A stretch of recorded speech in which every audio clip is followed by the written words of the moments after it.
Hey guys, on today's episode of the John Campea Show, Cocaine Bear trailer just dropped, which is amazing. The Super Mario Brothers new trailer also just dropped. Paul Walker's anniversary of his death is today. Vin Diesel paid tribute to him. We are talking about what big announcements could come out from DC and Marvel at the Brazilian Comic-Con. We are talking about the first couple of episodes of Willow. Samuel Jackson smacks back at Quentin Tarantino. There's so much stuff to cover today. The John Campea Show starts right now.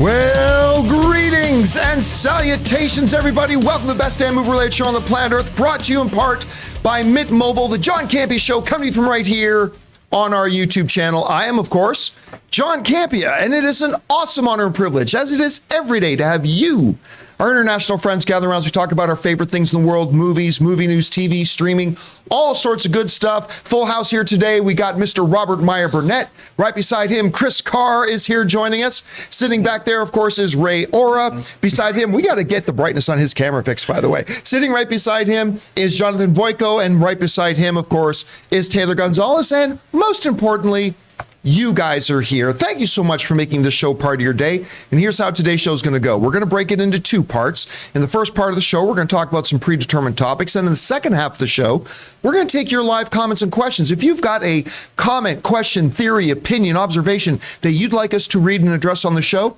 two things. Number one, you got to be watching live. But number two, when we get to the end of the main topics, we'll announce that we're opening up the super chats. We only leave them open for just a couple of minutes. But when we do, that'll be your chance to fire in those thoughts, theories, and questions. And we will address those in the second half of the show. All right, guys, listen, we got a lot of stuff to cover here today. So we're going to dive right into it with a couple of off the tops. And the first one is this. Today, I still couldn't believe this when I saw the number. Today is the 9th anniversary of the passing of Paul Walker. And we have we've got Fast 10 coming and is on the way and all that kind of stuff. So now's the time. And, according online, it's showing that Vin Diesel jumped on social media today and just put out a really nice touching tribute, picture of him and Paul Walker together, leaning against the white sports car. If you scroll down just a little bit from there, Jonathan, you'll see it.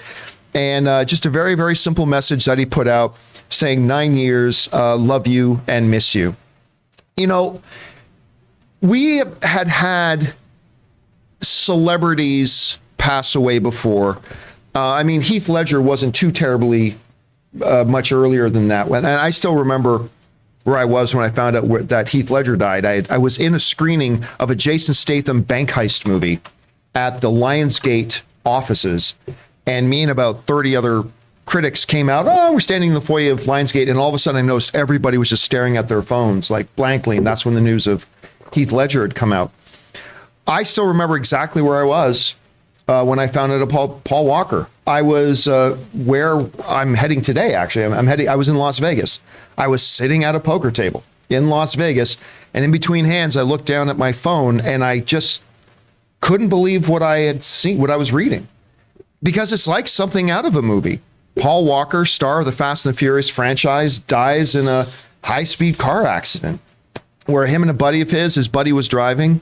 We're in this great sports car, and they wrapped the car around a pole, and Paul Walker passed away.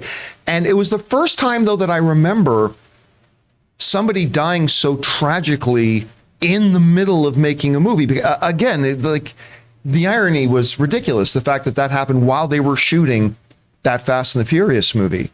And it's funny because I always liked Paul Walker as a performer. I was never what I would call, a huge Paul Walker fan per se, but I still remember sitting in that chair and looking at the news on my phone and being really sad. I can't really put my finger on why. I always feel like it's a tragedy when anybody passes away, even in our industry, entertainment passes away, but it's only been on a couple of occasions that I felt a real sadness. Obviously with Robin Williams, I remember when he passed away, obviously Carrie Fisher. But yeah, for some reason I felt this overwhelming sadness. And you knew how tight and close that crew was, how that crew that made these Fast and the Furious movies together was. And you knew how close him and Vin Diesel were. And it's really weird that it is 9 years since that happened. Rob, as we look back right now, and they're getting ready, we've got a Fast 10 coming out here pretty soon. Do you remember where you were, what you were doing, what your thoughts were, and looking back now 9 years later, what do you think? I don't remember exactly where I was. I just remember, I'm a big fan of that franchise. And I think, John, with celebrities, especially when you watch movies or TV shows over and over again, and you watch them for a long time, these people inhabit your mind. Like they're in your imagination. And even though they're not real, you don't know them, they're still part of you. They're still in your imagination. You still think about them. And he was in the middle of making Fast 7 that I was very excited about, James Wan directing it. And I remember thinking, it's always senseless to me when someone has their life cut short. It's always sad. And, Paul Walker, he kind of was within the franchise, he was kind of the winsome. He never, even from the beginning, he was a cop, but he was always the outside kid that they brought in. Like, you don't know anything about car racing. Is it fair to say that really, up until when he passed away, you can make the argument that the story of Fast and Furious was told through this character's eyes? Absolutely. Right? Yeah, and I love the moment where he's like, I think it's in the first movie, he's like, I would have had you, and it's, even though he lost, but that was the victory. Almost had you. That was the victory he took away. And no, it's sad. And the fact that the franchises, we now have 8, 9, and 10 and 11 are getting made. I guess it is a testament to the staying power. There was something he had. He did have charisma and star power. And I think without him, the franchise wouldn't have endured. Chris, you were what, 12? I was 12 years old. I was just a baby. When Paul Walker passed away. But we look back now and 9 years, and when you talk to fans in that fandom, it's still very fresh to a lot of people. Obviously, still to a lot of people who work on the movie. But your thoughts as you reflect back now here 9 years later? Well, the movie was always kind of told to me as it's like a Point Break kind of situation where he is your window character, and he absolutely was the heart of this. Exactly a Point Break right? thing, yes. Because as we all know, I am a diehard Fast and Furious fan who's only seen Hobbs and Shaw. But when this news came out, I remember just thinking it was fake news. I thought it was this kind of TMZ thing of they took footage from the shoot and are exploiting it. This is horrible. Yeah. Why would they do something like this? And then as the day went on, it was, oh my God, no, this actually happened. I can't believe this. And I think one of the things that made it hit hard for so many people was the friendship with Vin Diesel. We saw how somebody really lost a brother-like figure. And, when you're working on a film set, the people you work with, it's kind of like going to summer camp and these become your best friends. You form a really, really deep bond with them. Our own Aaron Cummings, of course, knows firsthand about how devastating the loss of one of your coworkers on set can be. Right, because the lead of Spartacus passed away as they were in the middle of making that show. And I think when we as fans view it through that additional lens of seeing those coworkers, those really dear friends, how deeply they're affected by it, it just hammers home to us, one, that these are real people, because we do, like Rob was saying, we have an idea of them in our mind. We kind of idealize them or put them on some pedestal or view them only as their characters. And seeing the humanity that, his castmates brought to the situation was just devastating. Yeah. We've been talking a lot lately, justifiably so, about what a monumental achievement it was for Ryan Coogler and the folks at Marvel to get Black Panther made in the aftermath of the passing of Chadwick Boseman. They were halfway through shooting Fast 7 when Paul Walker died. And they had to stop production. I can't remember how many months they took off trying to decide what to do. Do we move forward? Do we not? Like, how do we manage all this? And I remember when I watched Fast 7 being blown away by how well they ended up putting that movie together, given the circumstances. It was a real testament. And that goodbye, the ending when the cars drive off. It was, to take. I remember when Oliver Reed died during the production of Gladiator. Yeah. But he didn't have a send off. But the way that James Wan and the people, his collaborators, were able to make that work.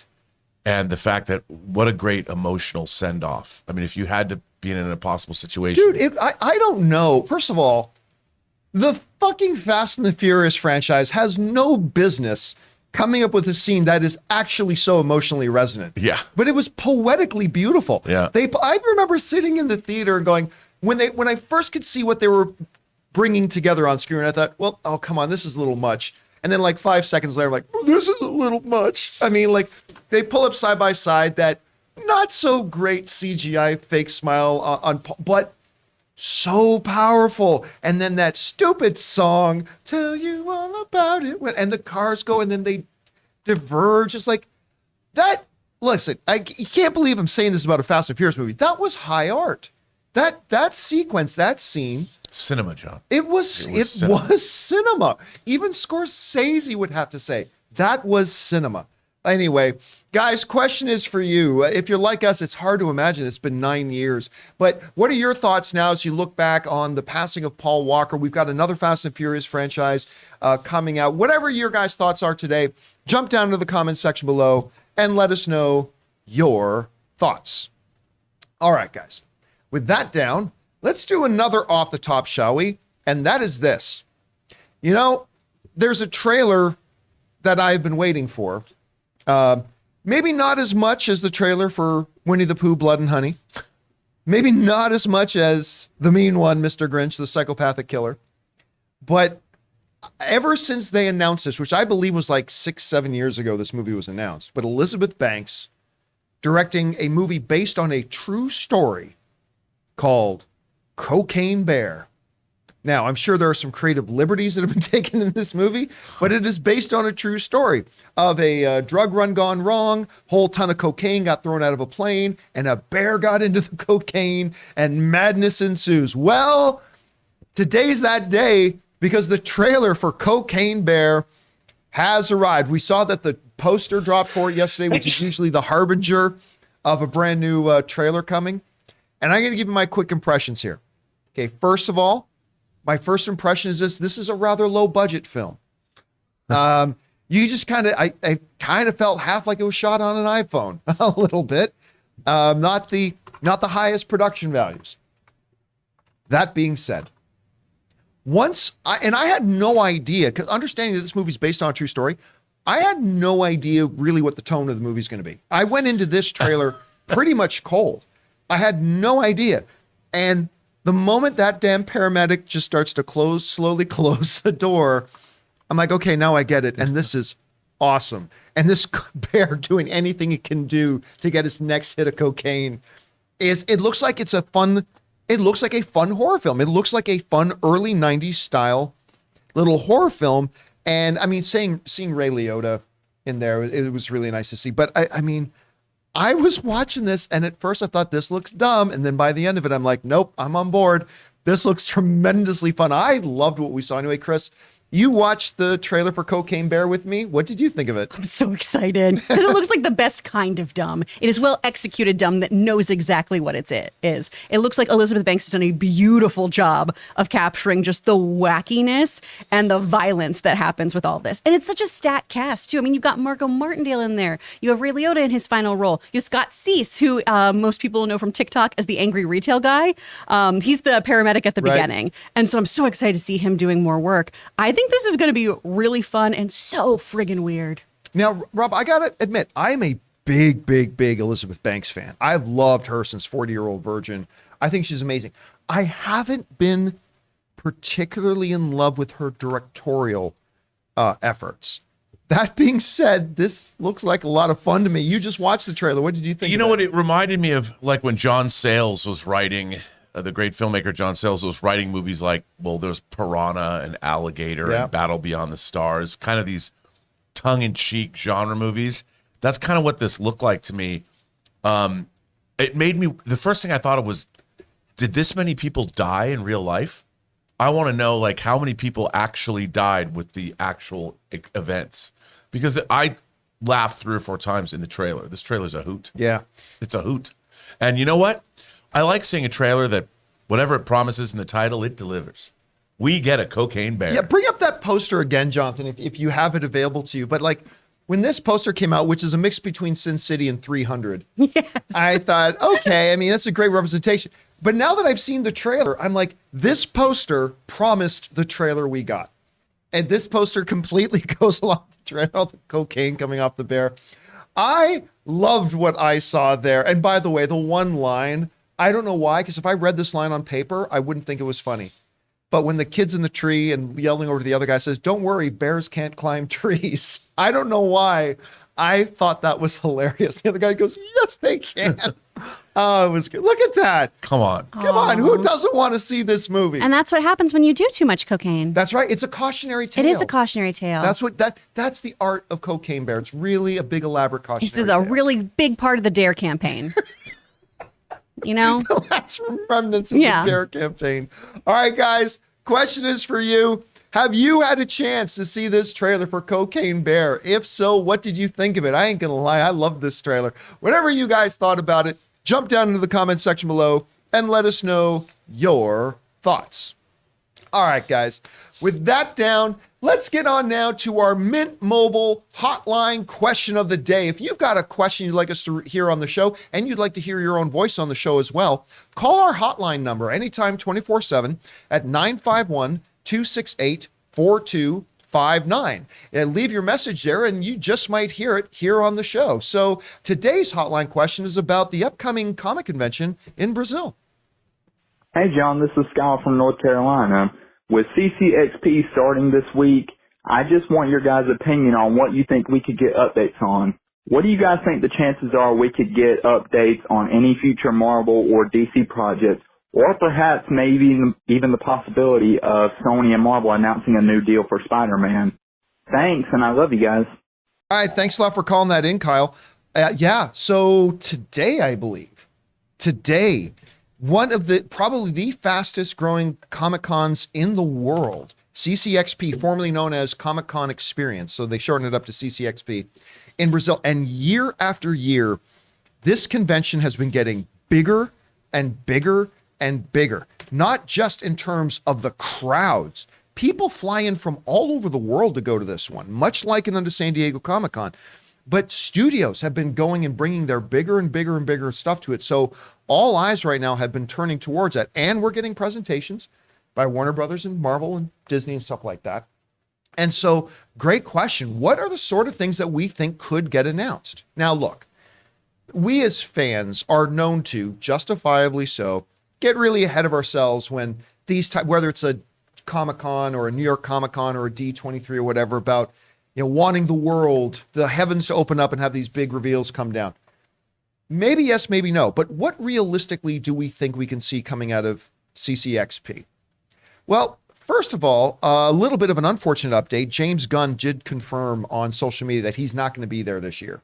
He sent his personal apologies, but this guy is literally making a major motion picture for Marvel while trying to get the other big comic book company, DC Entertainment, all aligned and stuff like that. Now, no word if Peter Safran will be there. Peter Safran may decide to go and show up to this. He doesn't have to get Guardians 3 ready. Right. So that's big for him.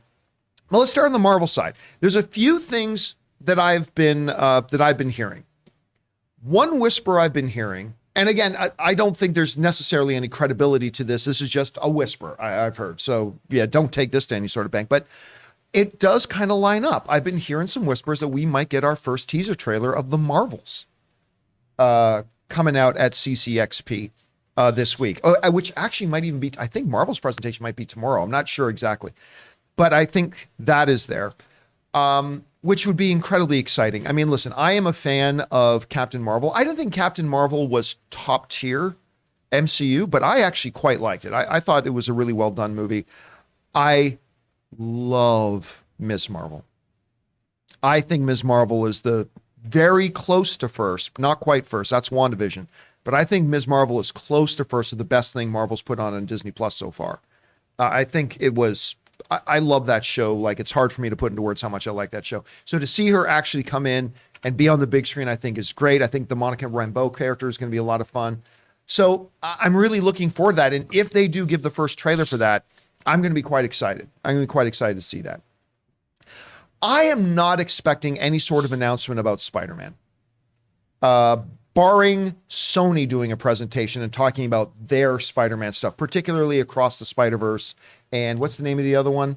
It's Across the Spider-Verse and is there one Beyond? Into the Spider-Verse was the first one. Maybe it's Beyond. It's Across the Spider-Verse. That's what's. But what's the other one? They've got two. They split into two, and I can't remember the name of the other I don't know one. what the third one is. And is it Beyond? I think somebody's saying it's Beyond. So Beyond the Spider-Verse, Across the Spider-Verse, all that kind of stuff. So that could be there, but I'm really not expecting. Again, I haven't been told that they're not going to do a Spider-Man thing. Not at all. I'm just saying, hey, sitting here, in California on YouTube right now. Would I guess that they're doing it? I'm speculating that they're not going to do anything like that. I think they're going to do something with Secret Invasion. I think they're going to do something a little bit more. I think we're going to see a new promo dop. I'm going to say this. I'm going to guess that we're going to get an official release date and a new promo spot. I'm guessing that that's what we're going to get that there. Other than that, I'm not expecting, like, I don't think they're going to drop the Fantastic Four. I know one of the things that a lot of people are hoping to see is a Fantastic Four cast reveal. And we were kind of thinking they might do that at D23. It didn't happen. Now, some people speculate that the reason it didn't happen at D23 is because not all the I's were dotted and the T's were crossed on the contracts yet. There is an argument to be made that in the subsequent months since D23, all that could have gotten done, and they might be ready to make an announcement about a Fantastic Four cast. If they are, great. I'm not expecting it, but it would be really, really interesting if they did something like that. The other thing I'm not expecting is the announcement of any unknown properties yet. I don't think that's going to happen at CCXP. So anything we do get, I think, will be things that are connected to projects we already know about. Maybe something to do with Blade. Maybe something to do with Iron Wars. Maybe something to do with, any of this stuff. But I don't know that we're going to get. And guys, we can officially announce to you today that Kelsey Grammer returns as Beast. Yes. What about an indie trailer? Reveal of the title. Indie trailer, I could totally see that. Because that's something they should have released already anyway online. So an Indy 5 trailer with the official trailer. Yeah. Indiana Jones and the Kids Get Off My Lawn. I'm looking forward to that. It's going to be great. The official title. So there's that. On the DC side, I think we're going to get some. Number one, I don't think we're going to get any talk about Flash. I think we're going to get talk about Shazam. I think we're going to get talk about Aquaman. I think we're going to get some talk. I think Dwayne Johnson's going to show up on stage to announce that they're going to do a Black Adam 2. That's my big way far out there guess. But again, James Gunn is still going to be in LA, in Burbank, on the Warner Brothers lot, sitting down trying to get the next stages of DC planned out. So I don't think they're going to be making, much like Marvel, I'm not expecting announcements about things, about entire projects we didn't know about. You know what I'm saying? I think we're going to be talking about the upcoming stuff that we do know about. So who knows? Maybe they even will drop a little Flash trailer. I don't know. Oh, sorry. A Batman Flashpoint trailer. Yes, Batman Flashpoint trailer. Maybe solo some of that. Anyway, Rob, we're looking over here now. We've got this coming. What sorts of things are you hoping to see? What sorts of things do you expect to see? What are you thinking now? Well, I'm all about Madam Web now. Oh, yeah. Is a Madam Web movie coming out? Now that I'm aware Is of that it. a movie? Yeah, now that I'm aware of it. Madam Web trailer, Craven trailer.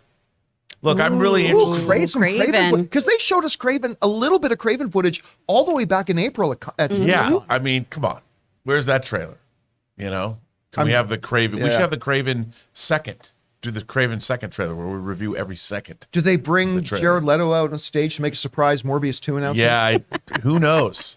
Who knows? One can only hope. Once they saw that the John Campea Show was doing the Morbius minute, Sony was like, maybe this is more popular than we thought. I don't know. Sorry, please continue. Those are the things, in indie, those are the things I expect. Maybe another Mandalorian trailer for season 3. That would be nice. Now that Andor's in our rear view mirror. Give me an over-under number for the possibility that an actual Star Wars movie project gets talked about. Oh, I'm sure they'll talk about it. You think? They talk about it a lot. They didn't talk about it at D23. No, I mean, fans will talk about it. Yeah, but what do you think of the chances that actual Lucasfilm I don't think announces some Star Wars movie? I don't think so. -5. -5. So you're going sub-zero on that. Mm-hmm. Yeah, I'm going to give it 5. I'll give it 5%. 5% chance. Unfortunately, I don't think that's the place again. If they're going to do that, they're probably going to save it for Star Wars Celebration. Yeah, because you know what? They don't want to overshadow. Indy's going to be Lucasfilm's focus going forward. You're probably right. Until it comes out. And maybe a little bit of talk about Willow. Yeah. Ooh, which we're going to talk a little bit more as we move forward. Mm-hmm. Ray, you got anything you want? You're looking forward to them announcing at CCXP? I think we're going to get one trailer that we don't expect. That's it. but I don't know what it is. Right, but it'll be probably for Yeah, because they dropped the trailer last year for something, and then we were like, what? They showed it to them first? I think they're going to continue that trend and probably do at least one. I don't know what property, what trailer it's going to be, but there's going to be some trailer that we're going to get before they... A Loki season 2 trailer. Ooh. Again, another thing that they showed at one convention. Maybe they're ready to release it now. They'll show it again at this one, maybe a new one. Mm-hmm. I mean, that's another thing too. All right, guys, question is for you. CCXP is now upon us. It's been getting bigger and bigger every year with more and more major significant things happening at it every year. What are you expecting to hear coming out of this? What are you hoping to hear come out of this? Whatever you guys think, jump down into the comment section below and let us know your thoughts. All right, guys. With that down, we're going to take a second here and thank one of the sponsors of today's show. They've been one of the original sponsors of the John Campea Show, our friends at Stamps.com. We want to thank a sponsor of today's episode, Stamps.com. Guys, it happens every holiday season. No matter how prepared we think we are for the season, it always turns out we're nowhere near as prepared as we thought we were, especially with our shipping. And right about now, seasonal excitement, or dread as the case may be, is really starting to settle in, especially for small businesses. Slaying through traffic to the post office, inboxes more like a blizzard than a winter wonderland, rushing to send cards and gifts to your loyal clients. The good news is it's not too late to get your holiday mailing and shipping under control with Stamps.com. Sign up now and you'll be printing your own postage in minutes. Because Stamps.com is your one-stop shop for all of your shipping and mailing needs. Get access to the United States Postal Service and UPS services that you need to run your business right from your computer. Up to 86% off. So this holiday season, trade late nights for silent nights and get started with Stamps.com today. Sign up with promo code Campea for a special offer that includes a 4-week trial plus free postage and a free digital scale. No long-term commitments or contracts. Just go to Stamps.com, click the microphone at the top of the page, and enter the code Campea. And thank you to our friends at Stamps.com for sponsoring this episode of the John Campea Show. Okay, guys. With that down, it's time for our regular Wednesday feature. You know, with so many streaming services, a lot of stuff can sneak out. We don't even know it's coming. So we like to do this little feature every week about what's streaming next. So let's go on over to this document that Taylor has prepared for us, shall we? And look at what exactly is coming out this week. Well, today, ladies and gentlemen, we're going to talk about this in a little bit in more in depth, because obviously the first 2 episodes of Willow are now out. Today it's official. The Willow Disney Plus series has launched with the first 2 episodes. 20 years after vanquishing the wicked queen Bavmorda, the sorcerer Willow Ulfgood leads a group of misfits on a dangerous rescue mission into the unknown, which sounds like a Frozen 2 line. Into the unknown. By the way, I do like that song. So good. So that is now out today. It's available on Disney Plus. If you've been looking forward to it, it is out there now. Also, oh man, if you're like me, Game Day. Tomorrow. Gossip Girl Season 2, the reboot of Gossip Girl. Season 2 launches tomorrow. A revival of the TV series centering on a new generation of New York private school teens using social media to spread gossip. So that comes out tomorrow. Also coming out tomorrow, I know there's going to be a lot of people excited about this. Coming out on Netflix, the trailer was actually quite good. Troll, from director Roar Uthong. This new monster movie sees an ancient troll awakened in a Norwegian mountain. I got to tell you, it kind of had a Godzilla sort of feel. I know. Yeah. Which I thought was a lot of fun. Troll, again, debuts on Netflix tomorrow. So that's when that comes out. All right. Now we move on to Friday, December the 2nd. And on Friday, December 2nd, none of us in this room are looking forward to Diary of a Wimpy Kid, Roderick Rules. Now, of course, we're not the target audience for this particular one. That's fine. Hey, speak for yourself. I have lost count of how many diary. There's so many. Yeah, I don't know if it's 30 or 40 I of feel them. like they're manifestos at this point. He's just Kevin Spacey in Seven, just scribing into his composition journals. You've heard it here. Chris Carr says Roderick is Kevin Spacey. There we go. Oh, man. Puzzled over. I never thought I'd get canceled for that kind of comment. Wow. I had a lot of ideas about how I'd be canceled. That This wasn't it. All right, so that comes What's out. in the pencil box? That comes out on Friday. Also coming out on Friday, on Disney Plus. I am surprisingly looking forward to this, actually. I love the Pentatonics. I'm a little bit of a sucker for a cappella music, as a matter of fact. I really like these guys. So Pentatonics around the world for the holidays. That is going to be debuting on Disney Plus on Friday as well. Also, coming out on Netflix, how do you pronounce this? A Christmas Carol. Yep, Scrooge, A Christmas Carol is coming out from director Stephen Donnelly. This is a new animated spin on the Charles Dickens novel featuring the voices of Luke Evans, Olivia Colman, and Jonathan Pryce. I'm not going to lie to you. I'm not interested in this. I saw the little teaser for it. Not really big, but who am I kidding? Every Christmas, I'll check out almost any Christmas Carol story, although I'm more interested in Spirited at this point. Yeah, this So story, cute. Scrooge, seems wildly original to me, something I've never seen before. But this one's animated. All right. Also coming out on Friday, this is actually one we've been talking about for a while. Sir is coming out on Netflix. This is the biographical documentary on Robert Downey Jr.'s late father and pioneering filmmaker. Of course, Robert Downey Jr. is behind getting this made, honoring his father. I love the poster. I remember I first saw the poster of this and I thought, wow, that's a great poster for this. So I'm looking forward to seeing this one coming out on Netflix again on Friday. All right. Now we move on to Monday, December 5th. His Dark Materials on HBO Max.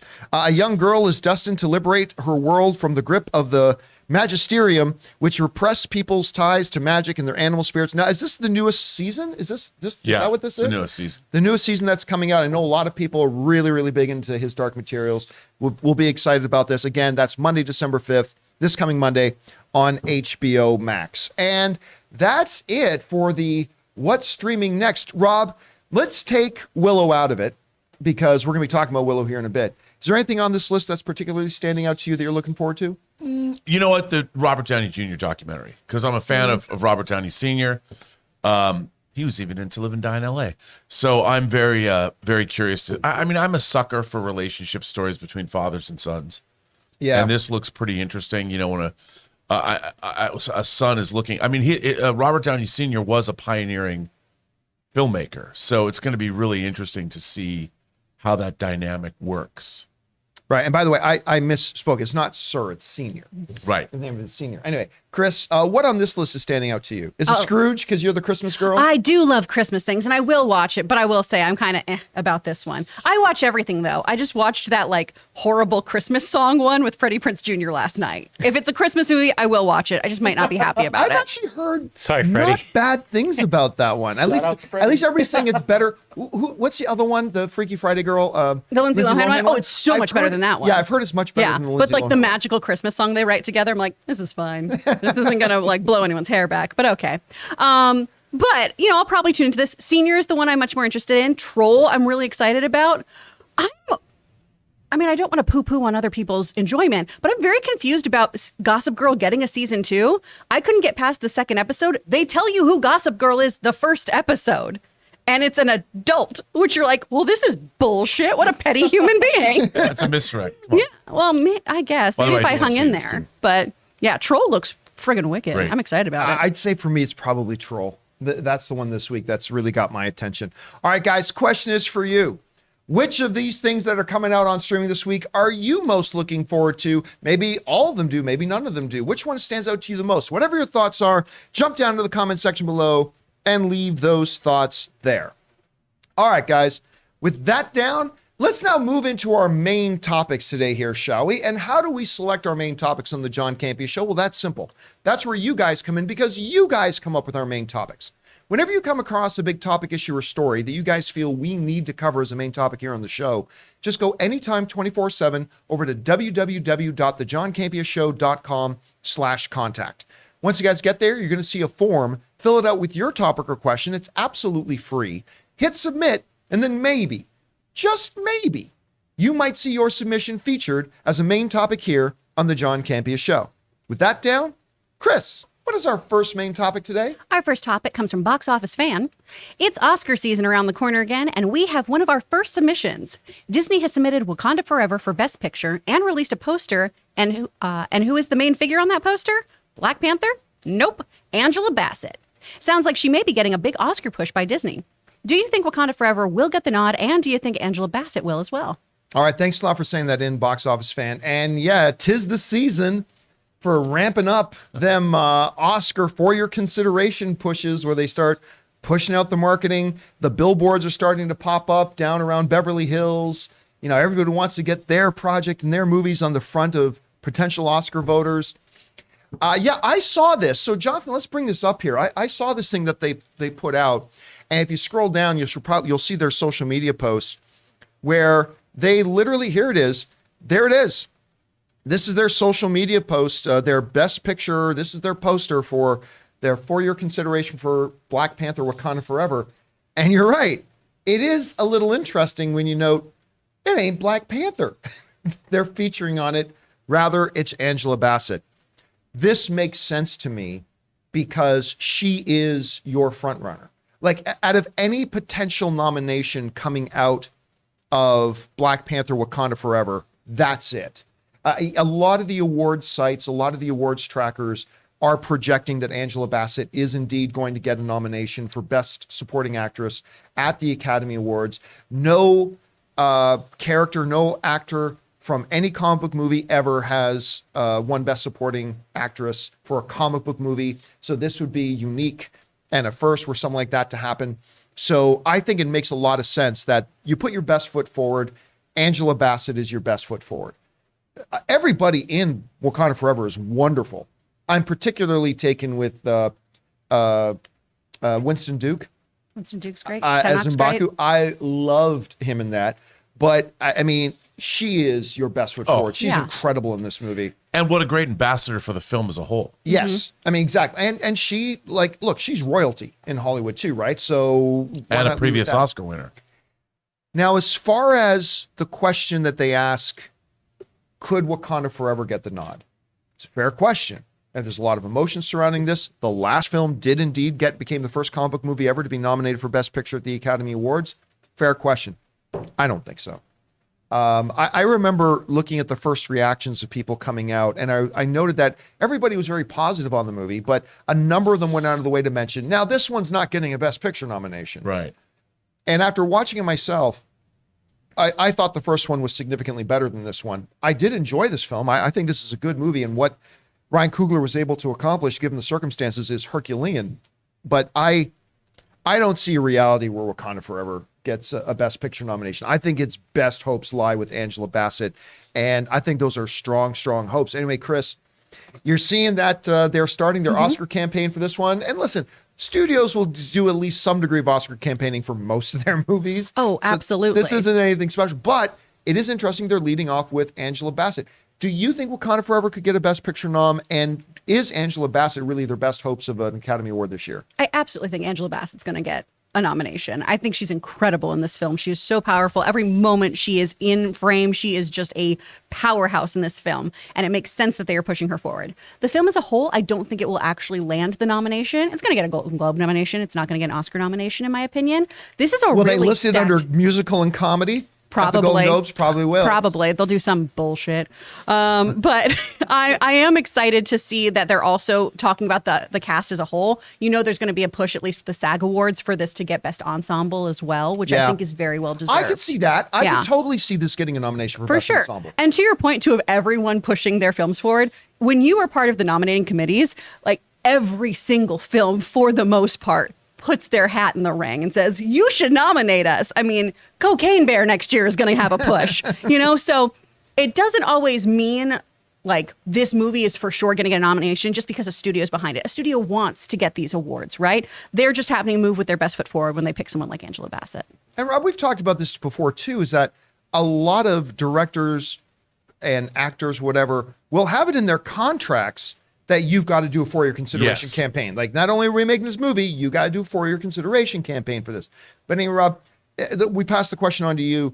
Angela Bassett's chances here, was this the right move to lead with her? Is there a chance that Wakanda Forever could get a Best Picture nomination? How do you see it? I don't think it will get a Best Picture nomination, if only because, you know, the first Black Panther dealt with some really interesting topics in terms of things like the idea of colonization and the central conflict between Killmonger and T'Challa, I thought was Best Picture worthy. But Namor's a little too comic bookish, maybe. I mean, I think that there's a lot of emotion and there's a lot of poignant character moments in this film, and I really like the way that it dealt with grief and the fact that what T'Challa leaves in his wake.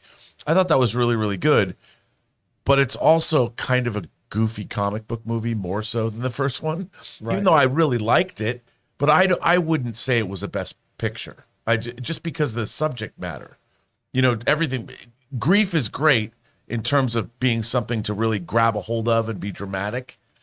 But I think you need more than just that in order to propel it into Best Picture territory. But that said, Angela Bassett, to me, was the heart and soul of this movie. You I almost said something that I shouldn't say, just for a spoiler thing. So I'll take that back. Anyway, please just continue. Well, no, and I just, her performance was unbelievable. Yeah. I mean, and to me, when she's talking in the UN, it's just like, come on, that scene was amazing. And that's why I think, her presence and her acting and her emotion, actually all the actresses in this film really elevated this movie, even above where, without those performances, I don't think the movie would be what it is. And I think leading with Angela Bassett, even that picture of her in the throne of Wakanda or whatever is very regal, and it makes the movie seem more highbrow than it really is. And I think, why not? Let me ask you guys, I'll ask all you guys in the room this. Is it a hot take to say, if there's any comic book movie this year that should get the nomination for Best Picture, it's Thor: Love and Thunder? No, I'm kidding. It's The Batman. Yes. I mean, I would agree, John. but no, and I'm not being facetious, and I'm not just trying to grasp at straws here. To me, The Batman is still in my top 3 favorite movies of the year. That is a beautifully put together motion picture. So I would say, if any, and not that there's a rule that says only one comic book movie get nominated, but if one were to get nominated this year, I think it's got to be The Batman. And I think Zoe Kravitz might have a shot at a Best Supporting Actress nod. Oh, she crushed it. She was really amazing. She was so good.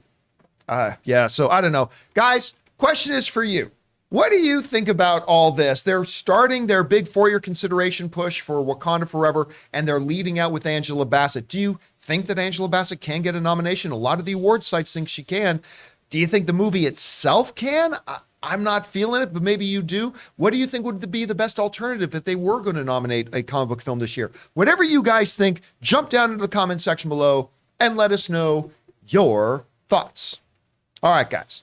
With that down, let's move on to main topic number 2, shall we? Chris, what is our second main topic today? Our second topic comes from Matthew T. Matthew T. Lowe, excuse me. Hey, y'all. So the new trailer for Super Mario movie just dropped, and I am here for it. Tons of nostalgia packed into it, making me feel like a little kid again. My question is, have you seen the new trailer, and where does it take your excitement? I'd love to hear everyone's thoughts, including Kaylee's if possible. Thanks, and bring on the filthy. Well, Kaylee is not in town today, but I would... Here's the thing. They dropped the new trailer for Super Mario Brothers yesterday. Now, of course, we had already gotten that first kind of teaser. That was actually pretty darn good, especially that big opening with the attack on the Ice Palace and Bowser and all that kind of stuff. Now, the part where it got a little bit controversial is the 8 words we heard Chris Pratt say, the 2 lines, right? And that's all anybody wanted to talk about. Now, I myself, and Rob, you and I touched on this a little bit on Open Mic yesterday. Now, I myself did not love the voice we heard coming out of Chris Pratt, but I didn't think it was a big deal. It was a little bit out of context, not a lot. As an Italian myself, whose real name is Giovanni and my dad's name is Pasquale, as an Italian myself, I did not want to hear the video game voice of Mario in this. I did not want to hear, where am I? Oh, no. I did not want to hear 2 hours of that. I really did. We would have cast Jared Leto. Yeah. And then Leto would have been the perfect casting for that. But so don't animate him. Just have him be that character. Just that. 100% just that. He's method. He could do it. So the full trailer comes out, and we get to hear a little bit more. And I got to say, the New York Italian little tinge they have in the voice. Look, I'm not going to tell you that I love the voice of Mario in this, but I don't think I don't think there is any voice you could have given Mario in this that would have made everybody happy. There's just not. Nope, there's no one voice. Any voice you went with would have had people that envisioned it a little bit different in their heads. Is the voice they're doing for Mario the voice that I envisioned? No, but I'll tell you what, I'm more on board with it now than I was after the last trailer. Like with, again, going for the New Yorker kind of feel, which of course is where Mario is from. Especially that one thing when he's on the log with Donkey Kong and he's like, okay, let's go. I'm like, you know what? Okay, I can do, like, I couldn't do a whole movie of, where are the Goombas? Oh no, I couldn't have done that, but I could go through a movie with these. But I'll tell you what, where the magic of this trailer lies is, from a trailer point of view, they touched all the right nostalgia notes. Like when they showed that one shot of Mario in the raccoon suit, because what was that? Mario Brothers 3? Yeah. Was it 3 that the raccoon that took me back to that. All I could see is the worldview and me moving between the different areas and stuff. Like that's all I could see. And then right as we're getting through the trailer, I'm like, I wonder if they're going to do a Mario Kart play. And as soon as we thought that, like Jonathan said it out loud. Yeah, like right before it. Like Jonathan was just like, oh, they're going to do Mario Karts. And then boom, the Mario Karts pop up. And I'm like, and the sound effects and all that kind of stuff. And Anya Taylor-Joy is the voice of Peach. I'm watching this and I'm thinking, this is perfect. First of all, visually, the movie is perfect. Yes. Visually, they could not have possibly done it any better. It looks exactly the way it should look. But I got to tell you, the job of a trailer is to get you more excited for a movie, and this trailer did it for me. I really like this trailer, and I'm really stoked for it. Chris, you had a chance to see the trailer for Super Mario Brothers. What did you think of it? Oh man, it definitely hits all those nostalgia points, right? You're on Rainbow Road, you see the Cheep Cheeps jump on his face and everything. All of that's super, super fun. I think this is going to be a visually stunning film, and I'm very excited about it. Jack Black is incredible in this. I love Charlie Day's voice in this. I love Keegan-Michael Key's voice in this. I'm still not sold on everyone else's. I love that. Look at that shot. I love that shot. I highly encourage everyone to listen to the Brazilian trailer for this, because once again, the Brazilian trailer just knocks it out of the park. Those two voice actors who have been doing, the dubs for like the Sonic films and everything, they do such a fire job of being Mario and Luigi. And all those kind of wee-hoos and the ahs and everything, really singing that one. Whereas this, I'm still a little, I don't know about it. Because I could listen to that. I mean, I'm not a fake Mario fan like you, John, who doesn't want to hear the OG voice. Lord. I'm could just you kidding. hear 2 hours of dialogue? I could. The odd little line. I hear this voice every day. Of course I could hear that. I have to listen to me. I could hear that voice. But I just, I'm sure once I see the film, I'll have a different view on everything. And I'm going to try to hold off on being too judgmental till I see the finished project. Rob, you were here when that trailer came out. I was here. What did you think of the new trailer? It was nice to see people that actually seem to have played the games make this movie. And I think that everything that I wanted out of it, because, Mario, Donkey Kong, I remember when Donkey Kong first hit the arcades when I was a little kid. Wow. I mean, that's a long time ago. But, just seeing that, because that's what I want. I'm like, are they going to go that far back? And it was great to see all the different iterations of Mario, the Mario games touched upon. And then I love the fact that, you're sitting there thinking the whole time. I love that shot. It's great. And it looks like the the character designs are all right out of the game. They're all perfect. And it's so great. And then at the end, of course, the last shot, they give you the Twister tornado shot of the Mario Karts. And how does this trailer not put a smile on your face? I mean, for the last 40 years, Mario has been a constant in our lives. It really has. Yeah. I mean, he has. And it's nice to see this character seemingly getting his due on the big screen.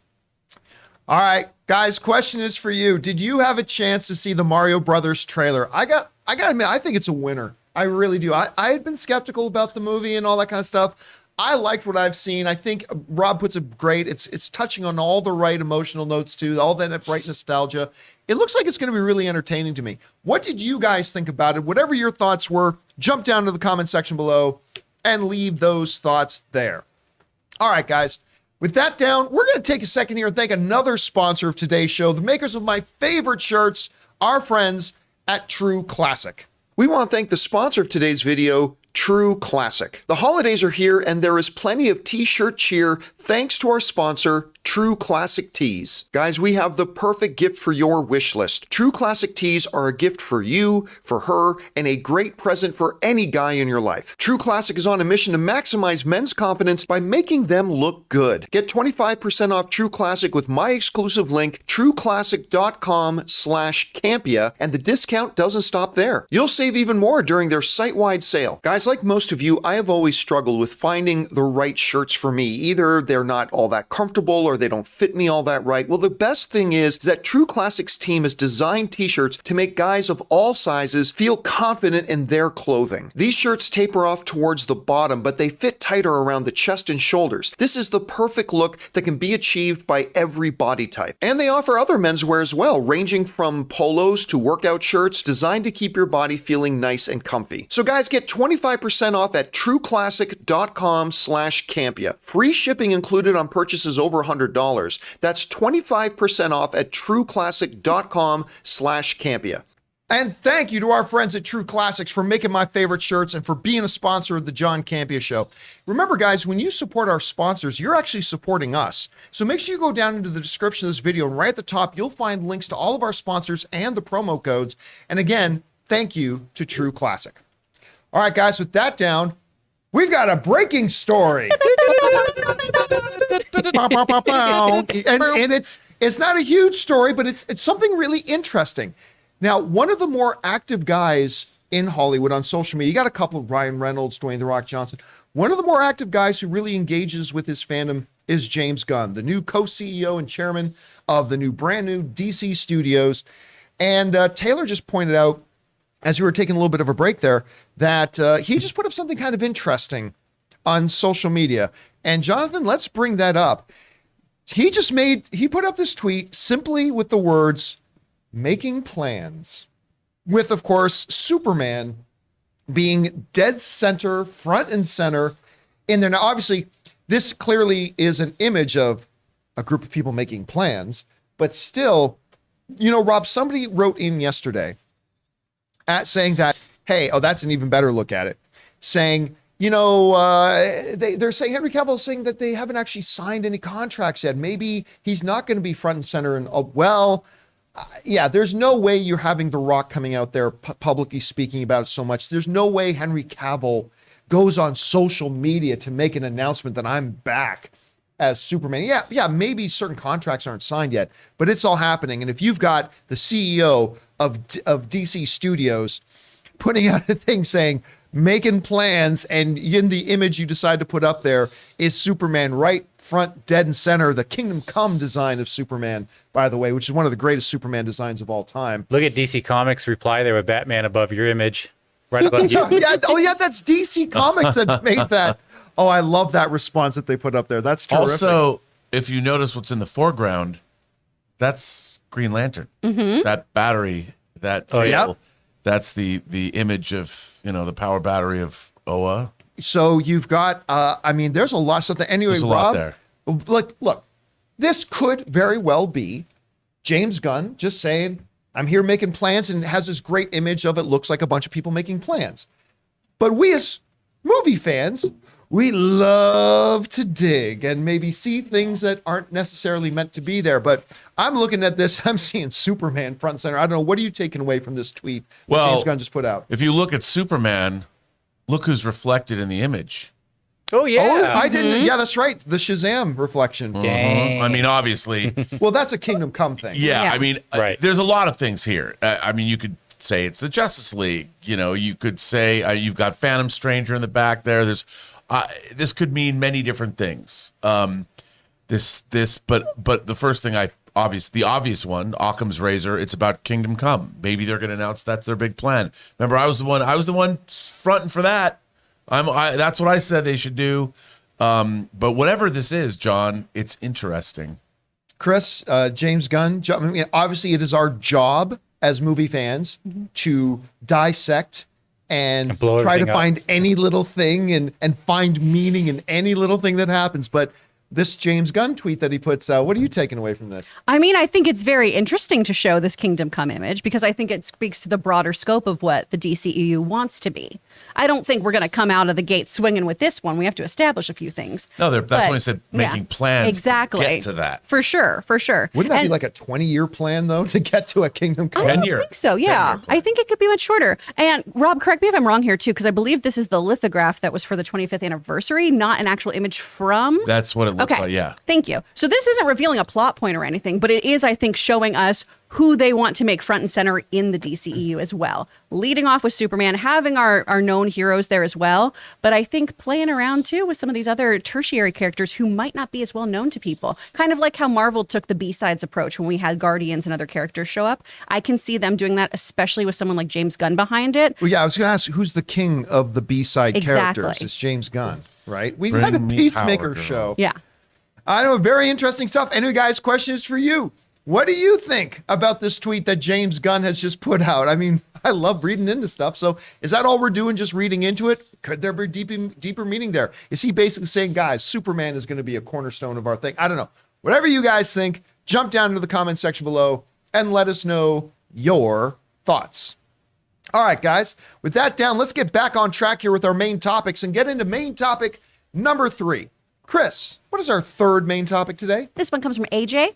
Hey, John and crew. I read that Netflix has announced that the new Netflix series Wednesday now holds the record for most viewed hours in a week for an English language show with 341.2 million hours, and is also number 1 in 83 countries, tying the record set by this year's Stranger Things 4.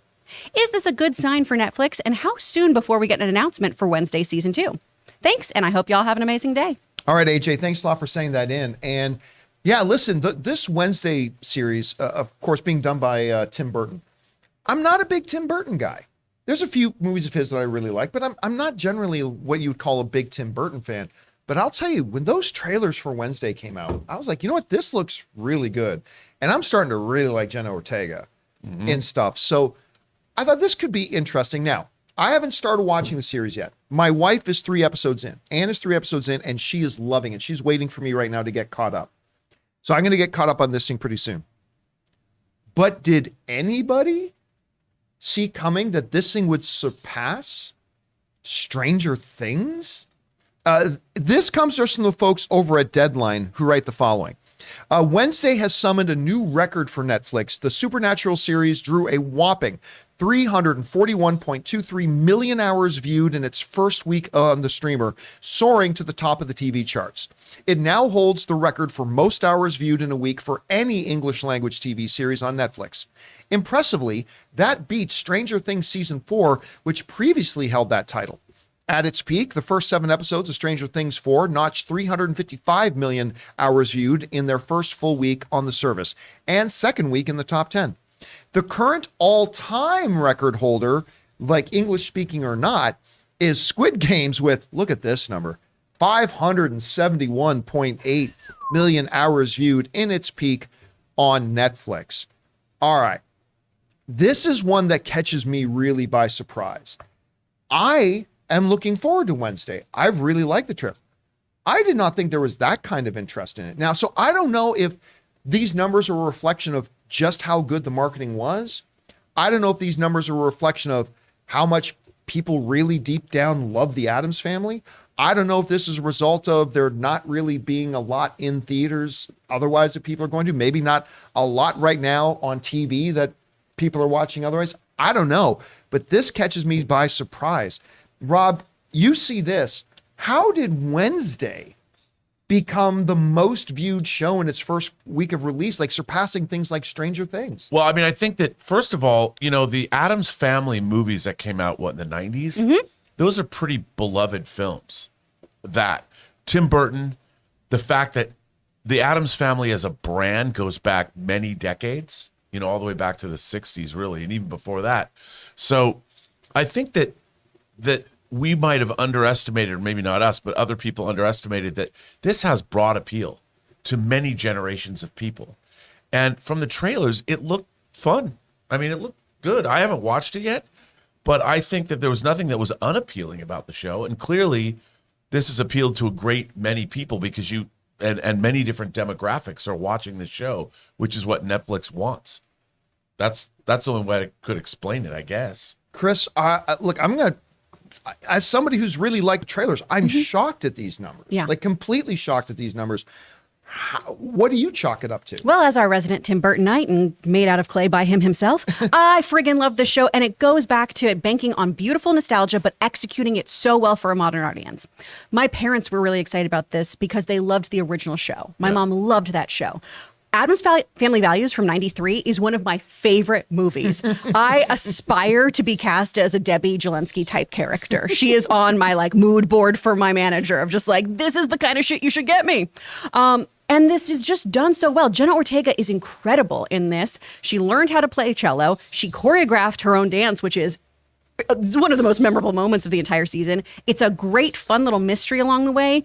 It is funny and dark and violent, but still has beautiful heartstrings moments. It just fires on all cylinders. How many episodes is it? It's only 8. 8 episodes. Okay, so, and how many episodes, maybe Taylor, this is something you need to look up. How many episodes were in each half of Stranger Things season 4? Oh. Because that's an interesting thing, because it beats Stranger Things season 4, but that might have something to do with the fact that they didn't release all of Stranger Things season 4, because then that would have been a lot more So episodes. there were 7 episodes in part 1 of season So it's 4, and roughly then on par. 2 in the second part. Yeah. So it is roughly on par with Wednesday. That's really impressive to me. Like the fact that Anne likes it so much, and the fact that you love it so much, I'm actually really kind of looking. I'm driving really out to fun. Vegas later today. Maybe while Anne is driving, I'll be sitting there getting It was caught great. up on. Logan loved it. He was like, oh, I guess I'll watch this with you. And then he was like, we have to binge it, play another episode. So I think you'll really enjoy it. All right, guys, question is for you.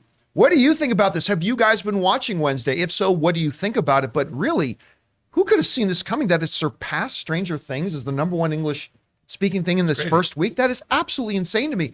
Whatever you guys think about that, jump down to the comment section below and leave those thoughts there. All right. With that down, let's move on to main topic number 4. Chris, what is our 4th main topic today? This one comes from Jeremy Vinicki. Greetings and salutations. So I stayed up to watch the first 2 episodes of the new Willow series. You know what? So far, not bad. I didn't think it was incredible or anything, but I had a feeling it was going to be really flat, and surprisingly, it wasn't. Seeing the flashbacks to the original movie right off the start really brought me into the world. So for me, it's a solid start, and I'm looking forward to seeing where it goes. Wanted to ask what you guys thought of it. Thanks. All right, thanks a lot, Jeremy, for sending that in. And yeah, I stayed up last night. I was all bummed out with Andor over. It's like I'm so used to like looking forward to a show on Tuesday at midnight that I can watch. And I was pleasantly surprised to realize that Willow was coming out last night. You know, I have not been tremendously excited about the Willow series, but the recent trailers that came out for it made me go, you know what? There's some potential here. And they released the first 2 episodes. Now, we're not going to go into big spoilery details here, but you know, the very opening of the show, having what's the character's name who marries Mad Mardigan, who gets together with Mad Mardigan? Saoirse? Saoirse. Yeah, like her narrating off the beginning. By the way, restored footage of the original Willow movie, which looked like it was shot yesterday.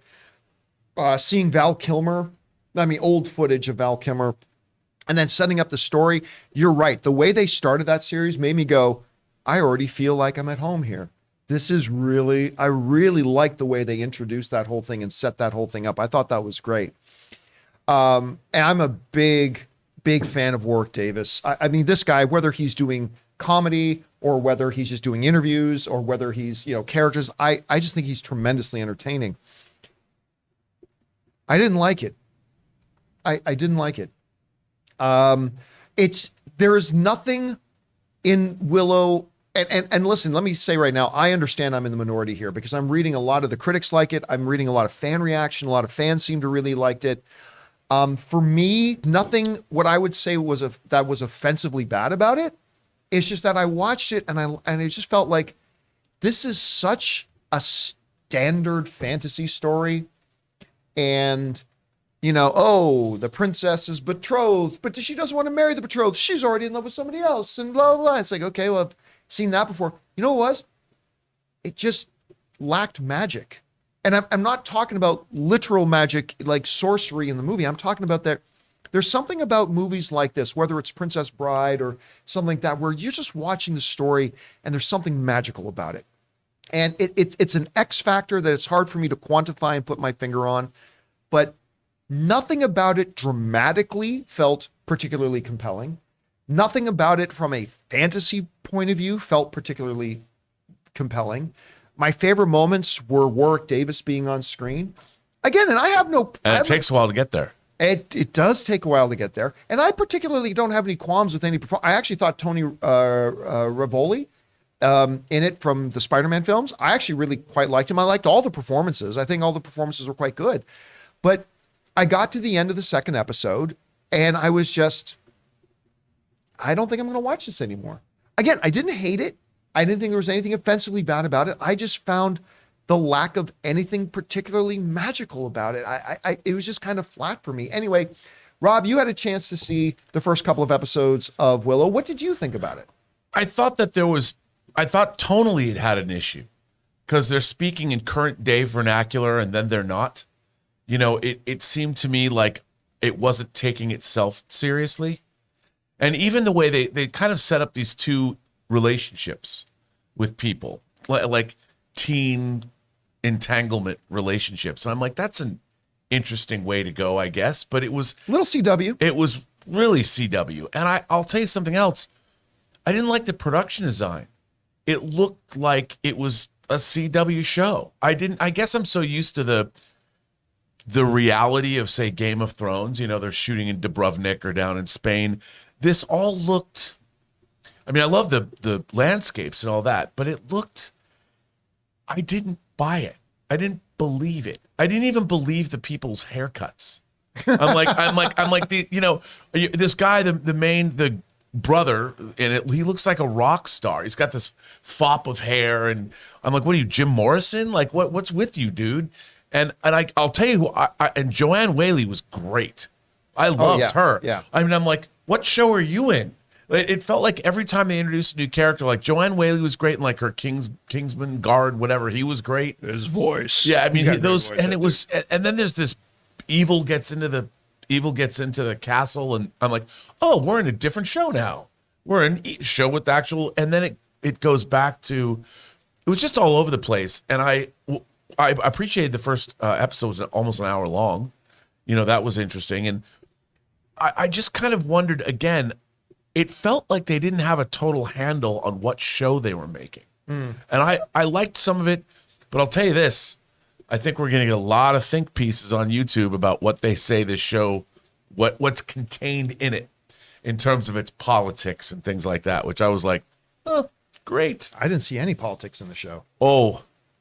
Well, I don't want to get into that because I don't want us to be one of those. You'll wait. You'll see. Okay. You'll see. Okay. I still don't know. Let's talk about it. I don't know what we're talking about. Yeah. What was that? I can't remember if it was a CW show, but it was a period piece centered around Mary, the Queen of Scots. Rain? Was that it it? Rain? Yeah, I think. Yeah, Anne Something was like that? obsessed with a show like that. I'm watching. It's like it felt more like that. Like when I'd walk in the room and I'd see Anne watching that. Anyway, Taylor, you watched the couple of episodes of Willow, did you not? Yeah. What did you think about it? I was actually, I had not seen the original movie until Monday. So Monday night I watched the movie and I liked it. Then last night I was staying up till midnight because, yeah, like you, I was missing Andor. I watched the first episode last night and could not stay up for the second episode, but I woke up early this morning and watched the second episode. I had a lot of fun with the first episode. The second episode, a little bit not as exciting, but the first episode I think set up something really fun. I just wonder why when he says which finger, right? Why wouldn't you just pick the middle finger? That's what I Only wonder. people who've seen the episode will know what we're talking about. But that Or was the movie. That was ambiguous enough that people who didn't see the episode would know what we're talking about. I get there's some nice callbacks to the original movie. And you know what? I think I'm tapping out of this show after 2 episodes. But if people tell me later on that it really picks up and gets going, because this, you know who's behind it? Jonathan Kasdan. I know. Lawrence Kasdan's son, who was also did the he worked on Solo, did he not? Like afterwards, I can't remember. Maybe Jake did. I'm not sure. But I mean, you got good people behind it. There's promise there. Again, to me, it lacked magic. I didn't really feel anything for it. I agree. And once they go off on their quest, it kind of got a little goofy. You know, like if you watch the original Willow, a little goofy is a part of the game. But I mean, like one of the characters who has a horse, and then she falls off, or she gets separated from her horse, but she's like, I'm just going to keep walking. I've got no supplies, but I'm just going to go through this. I'm going to go. That showed the character's determination. Yeah. I don't know. Yeah.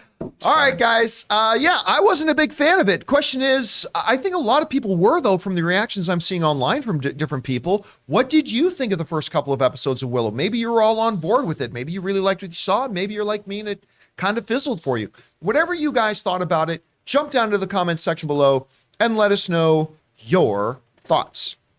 All right, guys. With that down, let's move on to our fifth and final main topic here today, shall we? Chris, what is our fifth main topic today? This one comes from Robert Hanner. Hey, John and crew, love the show. I'm wondering what your thoughts are on Quentin Tarantino saying part of the Marvelization of Hollywood is you have all these actors who have become famous playing these characters, Tarantino said, but they're not movie stars, right? Captain America is the star or Thor is the star, which then led to a response from Samuel L. Jackson saying Chadwick Boseman is Black Panther and he is a movie star. I 100% agree with Samuel Jackson. Thanks and continue the great work. All right, Robert, thanks a lot for writing that in. And, this was another thing that we touched on a little bit yesterday on Open Mic. Somebody brought this up. I don't know what has gotten in the water the last couple of years where iconic, godlike filmmakers saying some really stupid things, whether it's James Cameron or Martin Scorsese or Quentin Tarantino, like these literal DD level filmmakers that we all love and adore their work. Quentin Tarantino is a singular, unique talent, I think, in the history of Hollywood. He's one of the more unique filmmakers we've ever had. He's amazing. We love Quentin Tarantino. But Tarantino came out, and I don't know if there's an underlying jealousy amongst some of these great filmmakers that we're talking about a generation where these are like all-time great filmmakers. And is there a jealousy that all the attention seems to be on the comic book movie genre? I don't know, but everybody seems to be taking swipes at it. Now, not everybody needs to love any genre. Romantic comedies, action period pieces, comic book movies. No, you don't need to love those genres, but why, when you are who you are, do you need to come out and make public statements bashing on other people in the business and other things that are succeeding? And by the way, carrying the business right now is the comic book genre. So you're welcome that this genre is carrying and keeping movie theaters open. You're welcome. So instead of saying thank you, of course, we had a couple of years ago, the Marty Scorsese about it's not cinema, and James Cameron has made some dumb comments. Good Canadian kid who I adore, but made some dumb comments. This was kind of a tone-deaf comment by Quentin Tarantino saying, oh, well, people in these Marvel movies, they're not movie stars. They're not movie stars. And I remember another good Canadian kid, Simu Liu, the star of Shang-Chi, he came out last week and he took a swipe back at Tarantino for it. And now, but nobody really paid attention because Simu Liu is not a big star. You know who is a big star? Samuel L. Jackson.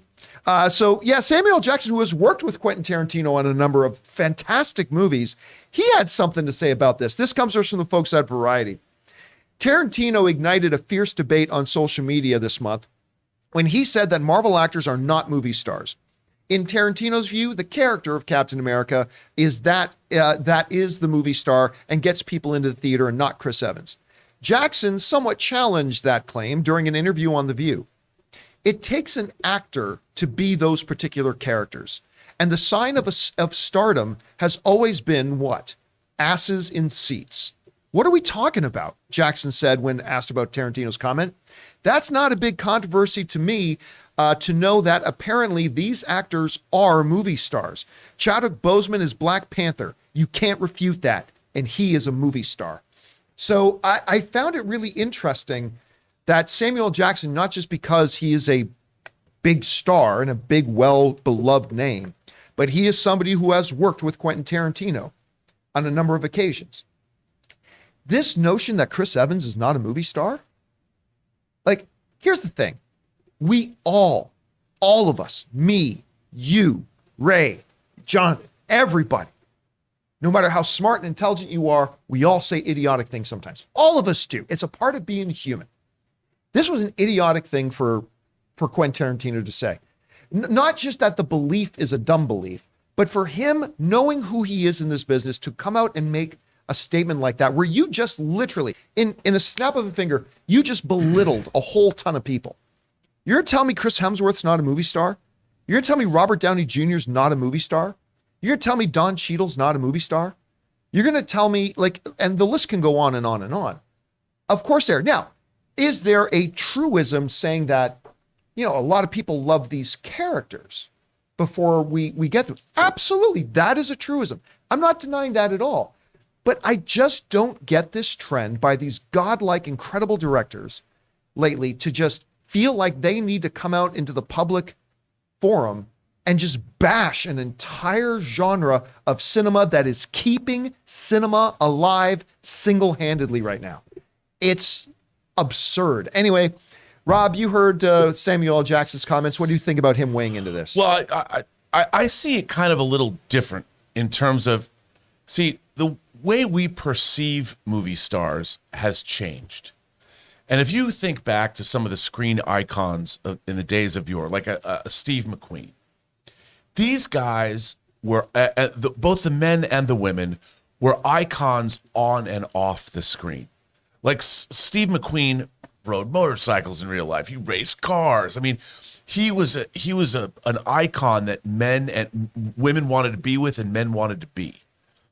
We don't really have that anymore. Like you just described Dwayne Johnson. Well, here's the thing. But Dwayne Johnson is unique. And I think the thing about our movie stars today is they're more like approachable. Like I think Chris Hemsworth, absolutely a movie star, but he's a family man. He's not out there. Although you could say maybe he is, but our society doesn't perceive these people the way they used to be perceived. It's just a different thing. And Tarantino, I think, is thinking more along the lines of classic cinema and how those things have changed. I mean, like Robert Downey Jr. is a dude you want to hang out with. I don't think of, when I think of people I want to be, I don't think I want to be Robert Downey Jr. I think, I'd love to hang out with him and talk with him. He seems like he's an approachable dude. But is that a byproduct of the fact that we live in the age of social media? Oh yeah, I do. I think it's all part of the same thing. Why? But then that becomes an issue of the era, not the genre. So why does he feel the need to specifically call out one genre? Like Scarlett Johansson's not a movie star? Well, I mean, here's the thing. I don't think we perceive people differently in our world than they used to be. We don't have godlike icons anymore. And when we do, they're very, I would say that today, those icons are reserved. They're different. Like Taylor Swift I would say there's an icon. She's in movies, but she represents the emotional. I mean, she has a legion of people that follow her look at 10 songs, number one. I think with movie stars now, they don't occupy the same place. But here's the thing. What he should have said is these are great actors. And I think that you need great actors to create these characters. We would have no Marvel Cinematic Universe if they weren't cast with perfect actors for those roles. Hell yeah, go Sarah Finn. The casting in the Marvel Cinematic Universe has been impeccable. Mm-hmm. And it wouldn't exist without, I can't imagine someone else playing Captain America. Well, I got Anthony Mackie, but it's a evolution. Steve Rogers. Yeah, man, you can't, and I'll tell you something else. Chris Evans in The Gray Man, that's a movie star performance. I didn't really love Gray Man, but Chris Evans killed it. And part of the reason it broke so many Netflix records was because Chris Evans was in it. Yeah. Right. Tell me again he's not a movie star. But here's the thing. It depending on where, Steve McQueen is a guy that no matter what he was in, people would go see him. Whereas not everybody went and saw The Judge with Robert Downey Jr. or Dr. Doolittle, whatever. And I think that's what, he's talking about a different era. It wasn't fair, and I wouldn't have said it. But I think, I don't think he was slamming anyone more as much as he was talking about a different kind of a thing. But why, my question would be, why, if that were true, and I'm not sure I agree that that's true, but if that were true, why not say, the era of the movie stars. He Why do should've. you have to specifically say, Marvel movies? Those actors aren't movie stars. Yeah. Like he wasn't. He was very specific about that. He didn't say, we kind of live. The era of the movie star ended in the 1970s. Like that would have been one thing. Yes. Right? That. But I think that's might in have his been able to get mind. on board with that. But to specifically call out like these Marvel films, Captain Marvel or Captain Marvel, Captain America is the star, not Chris Evans. It's like, well, I mean, yeah, that's a pre-existing big character, but I mean, I like Samuel Jackson pointed out, you are just demonstratively wrong, Quentin. Yeah. Because Right. Chadwick Boseman was a movie star.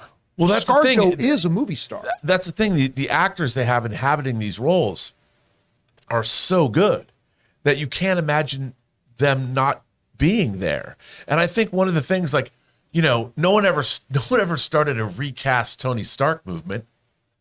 Like, it's like when he says, "I am Iron Man," and snaps his fingers, we understand Tony Stark has lived and died for us. You can't just recast Iron Man unless he comes from a different universe, because Tony Stark, he did it, man. He showed us his life and his death, and you can't recast that man. And how many actors can say that? I mean, sure, you could have somebody come from a variant or whatever, but who could ever replace that indelible performance? He's wonderful. Chris, you're hearing what Samuel Jackson has to say. What do you think about his comments? I mean, I think they're spot on. How many people went and saw Knives Out because of Chris Evans? How many people went and saw Ma Rainey because of Chadwick Boseman? An audience who may previously have not to go see those movies. I think they really had box office draw. I really do. All of these people too. I think we love that our movie stars are more relatable these days. To Rob's point, I love that we've gotten rid of the kind of deitization of actors because we like to hold people accountable. We do not like that bullshit behavior that we saw in the big movie star day through the 1940s and 70s, right? We want people to behave decently and also be good at their job. And be approachable. Exactly. We love a Ryan Reynolds. But it's not because he's just Deadpool. It's because of Ryan Reynolds, So I think it's just a really silly thing to say. And I've said it before when these directors have done this kind of thing. Winners don't do this. Winners make room for everybody at the table because we love competition. And yes, I'm calling myself a winner. You should too. Look at yourself in the mirror every day and say, you're a winner. You're a perfect 10. You don't need to do this kind of stuff. If you are confident in your own abilities, they are not taking anything away from you. That whole argument too of audiences only want to go see this. They only want to go see that. No, they want to see good stories that are well done and well executed. So bring your A game and stop bitching. Yeah, or else Morbius would have been Exactly. a huge It would hit. have been a What was the runaway. Vin Diesel superhero movie? Bloodshot? Yeah. Bloodshot would have been a massively huge hit. Had so much potential.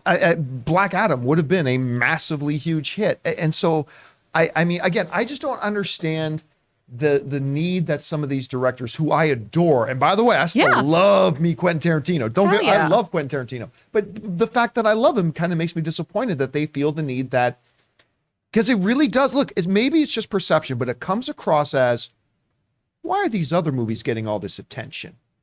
That's what it comes across as. Yeah, see, I saw it more like he's more speaking about an era. And I keep thinking about things like Bruce Lee, for instance. When I was growing up, many people I knew had this picture. It was I think it was more black and white, a picture of Bruce Lee shirtless with nunchucks. I had a lot of friends that had that particular poster on their walls. Maybe it's because I'm older now. Do kids today have big posters of Chris Evans or Tony Stark? I bet you some of them do. Probably do. It wasn't that picture because it was more forward, but it was kind of like that picture. And, these people, we looked up to them as being these individuals that we wanted to be. I don't necessarily disagree with you on that. That what is a movie star is a definition that has changed from era to era. I mean, I agree with you in that. I just think Quentin Tarantino is intelligent enough that if he was talking about that, that's what he would have said. Yeah, I think he should have, because the thing is, what he didn't mention is that these characters need great actors in order to have the lasting power that they've had. If the Marvel Cinematic Universe did not have actors to perfectly inhabit these characters, it wouldn't have worked. We wouldn't have it. Which is true of all movies. Yes. Right? Anyway, guys, question is for you. What do you think about this? Samuel Jackson, who has worked with Quentin Tarantino on some fantastic films, decided to come out and slap back a little bit at what Quentin Tarantino said. What do you think about his comments? Whatever your thoughts are, jump down to the comment section below and let us know your thoughts. All right, guys, with that all down, we are now going to move over to taking your live comments and questions. If you've got a comment, question, thought, opinion that you'd like us to read and address here on the show, we are now going to open up the super chats. We only leave them open for just a couple of minutes, so make sure you get them in quickly. And we will read those off here in the next part of the show. Now, before we get to that, we want to thank, speaking of Ryan Reynolds, we want to thank the main sponsor of our show, my mobile service provider, Mint Mobile. Guys, we want to thank a sponsor of today's video, Mint Mobile. This holiday season, the best deal in wireless can only be found at Mint Mobile. Right now, when you switch to Mint Mobile and buy any 3-month plan, you'll get another 3 months free. As the first company to sell premium wireless service online only, Mint Mobile lets you order and activate from home with eSIM while saving tons on phone plans starting at just $15 a month. Guys, you know I've been using Mint Mobile long before this holiday deal, and I have to say, it is the perfect time to switch. Since I switched to Mint Mobile, I've been spending 1/3 of what I used to spend on my mobile service with the other big name company. And with this buy 3 months, get 3 months free, not only is it a great choice for you, but it makes great gifts for the people you love. Mint Mobile's best offer of the year is here. By going online only and with eSIM and eliminating the traditional costs of retail, Mint Mobile passes those significant savings on to you. All of their plans come with unlimited talk and text plus high-speed data delivered on the nation's largest 5G network. You use your own phone with any Mint Mobile plan and switch easily and effortlessly with eSIM. Or if you need a new device, for a limited time, get 6 months of free service when you buy a selected device and plan. So guys, for a limited time, buy any 3-month Mint Mobile plan and get 3 more months free by going to mintmobile.com/Campea. That's mintmobile.com/Campea. And thank you to our friends at Mint Mobile for giving me a great mobile service, for letting me spend like 1/3 of what I used to spend on my phones, and of course for being the sponsor of the John Campea Show. All right, guys, I said it's time for us to go over to your live questions, so let's get to that right now. Chris, what are people saying in the super chats? First off, we've got some support from Raiden X, so thank you very much, Raiden. Zach Marcello, how does Andor rank on your all-time Star Wars list, gang? As always, bring on the filthy. As far as the Star Wars television, number one. I have now determined that I think it's even better than Mandalorian. Very different kind of show from Mandalorian. Now, it's very difficult to compare TV shows to movies, so I'm not quite sure where I'd fit it in the movie standards. But as far as TV goes, I think it's number one. I don't know. What do you think? Absolutely. You know, again, though, I do think that Mandalorian season 3 has the potential. Oh, I think Mando season 3 is going to be great. Off the hook. I cannot wait. Yeah. It's going to be a lot of fun. All right, what's next? From Joe Adonis T, excuse me. Justin, Ong Lee cast son Mason Lee to portray martial arts legend Bruce Lee. Please go. Ooh. Wow. Is this? All right. Well, I'll thank you for putting that on our radar. We will definitely take a look into that. And I think you just brought up one of the topics for the John Campea Show tomorrow. Appreciate that, man. I'm going to look into that quickly. All right. What's next? Just gotta find this here. There you go. From Seconds from Disaster, 1 of 2. Tarantino's comment was taken out of context. He isn't saying those actors aren't movie stars. He's saying the character. It's up here. The character. Yeah. Oh, do we pass? We okay. have it, but I think I might have passed it because I'm an idiot. Here you Okay. go. No, There it is. they play the character they play is what draws people into the MCU. You even say all the time, X actor, X role, just get a good actor. That's his point. Okay. But he specifically said, it's not taken out of context. It's not taken out of context. He specifically said, these people aren't movie stars. That's not interpreting. That's not twisting his words. That's exactly what he said. Now, I am sure that part of that is he's making an observation that people wanted to come see this. But, you know, Rob, you were saying as we were on our commercial break there, that, you know, there was an era where, like today, where the big dominant thing is comic book movies, there was the era where the big dominant thing was Westerns. Everything coming out was a Western. And you could have made the argument, well, people weren't going to see movies. They were going to see cowboys. They wanted to see cowboy movies. I mean, you could have said that in that era too. And so, listen, I don't think it was taken out of context. And Quentin Tarantino is super intelligent. He knows exactly what he's saying and when he's saying it. So listen, I'm a big fan of Quentin Tarantino as well. I adore the dude. But it's not taken out of context. I mean, that was his specific exact words. That's exactly what he said. So I don't know. All right, what's next? Hero 75, have you ever considered doing an after show for shows like Wednesday that drop all at once, but covering the whole season instead of a single episode? No. Well, I've talked to you about this, about how Yes. I used to have to do that, and I'd stay up till like 7 a.m., write a script, and have to be in studio by 8 a.m., and it was atrocious. That Yeah. sounds no fun. It was horrible. No fun. We actually tried to do it back in the AMC and Collider days. We tried to do it, I think it was for the first season of Iron Fist. And so I was literally in the movie talk office till 6 a.m. trying to get through the entire thing so we could talk about the next day. It's absurd. Here's the problem. This is the problem with the Netflix model of dropping everything all at once. As far as, talking about it, is that when things come out episode to episode, you can safely make the assumption that almost everybody is on the same page. That, hey, episode 3 of Mandalorian just came out. We know our friends aren't on episode 5 because episode 3 just came out. We're all on the same page. We're all caught up. We've all seen it. Now we can talk about it. We watch the new episode, talk about the new episode.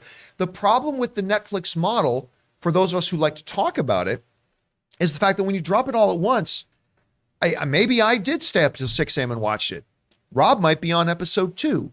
Chris, I go to bed at 9 She's p.m. still in bed right now. I'm a child. That Ray's on episode 5. I mean, No, I'm not. so and then He's on minute 5. He's watching it right now. I'm at minute 5. And so then your question is, okay, well, when then can you talk? Because there's no point in doing an after show open spoiler discussion about an entire season of shows the day after it comes out, because 80% of the people haven't watched it yet. So when do you do it? 5 days later? 2 weeks later? Well, the reality is with these Netflix shows, 2 weeks after they get dropped the entire seasons, nobody's talking about them anymore. And so while believe me, because we gave up on that after that first season of Iron Fist, I would love to be able to talk about these Netflix shows. I would love to. But the way they decide to release them right now, which they are changing, and I give it 3 years. 3 years, they'll be doing episodic weekly releases. But for now, it makes it just flat out impossible, because either you got to talk about it when most of the people haven't seen it, or you got to wait till it's not a part of the conversation anymore to talk about it. So it's just too difficult. Also, there's shows like, look, people are obviously there's a lot of people watching Wednesday, but for our audience, the appointment, we know what our appointment television is. You know, it is those things like, it's the A-list genre properties. And this could have been one of them. Wednesday could have been one of them if it was episodic. Yeah. But I also think that Star Wars has I guess the Addams Family, you could say that too, but Star Wars has a cultural place. Yeah. We grew up with Star Wars. I mean, anybody our audience in particular is going to be all over that. And they're going to want to know what we think. And we're going to want to know what they think. And that's why we do after shows. They release it week to week, which makes it practical for us to do. Look, I'd love to do a For All Mankind after show with Ray, but then we'll do it. If you guys want to do it, but I would have to concede. Would anybody watch it? Is You anybody won't know watching? until you do it, man. I mean, but For All Mankind's only on Apple. What are its ratings? And we wouldn't want to do a show that For sure. 6 people watch. I'll watch. With Maybe the you'll right get people planning, to subscribe to Apple. We We'll do get it for that the Apple Weekly cheddar. Hero. I was going to say. Wow. Weekly Hero live Mondays on the John Campea Show. Someone's at got 3 p.m. issues. Los Angeles time. We got issues, so many more We issues got now. issues with the boss Oh now. my goodness. Them's fighting words. I'm going to flip it. If with the right planning, though, I wouldn't, since I have the 2 days off in the middle of the week to do my coaching, I could do it at some point. We just have to pick a show and plan it ahead of time, as opposed to like, oh shit, 12 episodes dropped. Talk about it now. Somebody brought up in the live chat, Arcane. Yeah, we'll do Arcane. Oh, hell when yeah. Arcane comes back, So good. whether they do it one episode at a time. Arcane, how or they dare do you. it 3 Arcane. But see, that's a show now that I think that's a show that's developed a following. It was Emmy awarded. I mean, it's a show that now has that kind of interest. All right, what's next? From Orange Hand. How enduring is The Simpsons? The Blue Jays hired Don Mattingly, and fans are just quoting the sideburns joke from the softball episode 30 years ago. Listen, I remember coming home, kid you not, I still remember this. I don't know why this is my memory. My childhood home is 56 Carson Drive in Hamilton, Ontario. That was my childhood home. That's why the name of the company, my company, is actually called Carson Drive Media. I remember coming home from school for lunch, little Johnny coming home from school for lunch, and going to the mailbox, and there was a TV guide. This is back in the day when TV guide was kind of like a staple. Oh, it was a big deal. And I remember on the cover of TV Guide being a picture of Bill Cosby and Bart Simpson, because I think they had just moved The Simpsons to the same night as The Cosby Show. And people thought Bart Simpson was a menace. And apparently he was the safe one on that cover. And talking about that these things would be going head to head. Dude, that show is still on today and being made today. The enduring nature, like I talk about how, man, Supernatural lasted 15 seasons. Grey's Anatomy, I don't know, what are they on, like 17? Those shows are from the 2000s. But The Simpsons is still going. What year are they on? I can't even remember. Like, It's been 87 years. Like season 35 or something like that? I don't remember. 33, 34? I want to say the first is time I the saw 34th Simpsons season. short was in the theater when they all electrocute themselves, like in front of Die Hard 2. I hadn't seen it on the Tracy Ullman show, but I saw this theatrical short. That was the first time I saw The Simpsons was in a movie theater. It's just crazy. All right, what's next? From Chef Rigo. Chef Rigo! Do you need to watch Knives Out to understand Glass Onion? Asking for a friend. You know who you are. No, absolutely not. What is cool, there are some definite throwbacks to Knives Out in Glass Onion, but if you just walked into Glass Onion having never watched Knives Out, you're good. But you're going to want to watch Knives Out. I mean, just watch Knives Out because Knives Out is incredible. Yeah, it's great. But no, you are okay walking into Glass Onion. You'll have a little bit of a deeper appreciation if you saw Knives Out. But Glass Onion is made the way a movie like this should be made, as an entry point for new people coming into the world of Knives Out. It's a great entry point. You don't need to see the original. All right, what's next? From Dante Serecchia. I was there when Walker died in Valencia during my security shift. Oh, wow. I witnessed the burning wreckage on the security cameras. Very sad. Oh my gosh, Dante, that must have been so intense. I don't mean to get morbid, but that was one of the more horrifying things to me because it wasn't the crash that killed him. It was the car then burst into flames. And it's just a horrific. And again, right in a sports car while they're shooting Fast 7. It's just one of the more bizarre, heartbreaking, whatever stories we've had in the world of entertainment. It was just so tragic, man. All right, what's next? From Thomas Bombadil. Hi, team. John, you missed the best release of the week. Slow Horses is back on Apple TV. This show is brilliant. Gary Oldman's best role in years, in my opinion. I've heard nothing but good things about this show. Yeah. Never seen an episode. Yeah, I keep Same. hearing it's great. I got to watch it. I still don't even really know what it's about, but I've heard it's incredible. He's like a spy master. It's like the kind of like rejects from MI6 is what it looks Yeah. like, is you get kind of put over to this other division that Gary Oldman heads up. This is just an aside, but there's a show on Netflix, I want to say called Occupation, that it's about Norway deciding they want to go green energy. And so they're not going to let the Soviet Union pump or Russia pump their gas into the rest of Europe. And so they occupy Norway. Russia marches in to occupy Norway.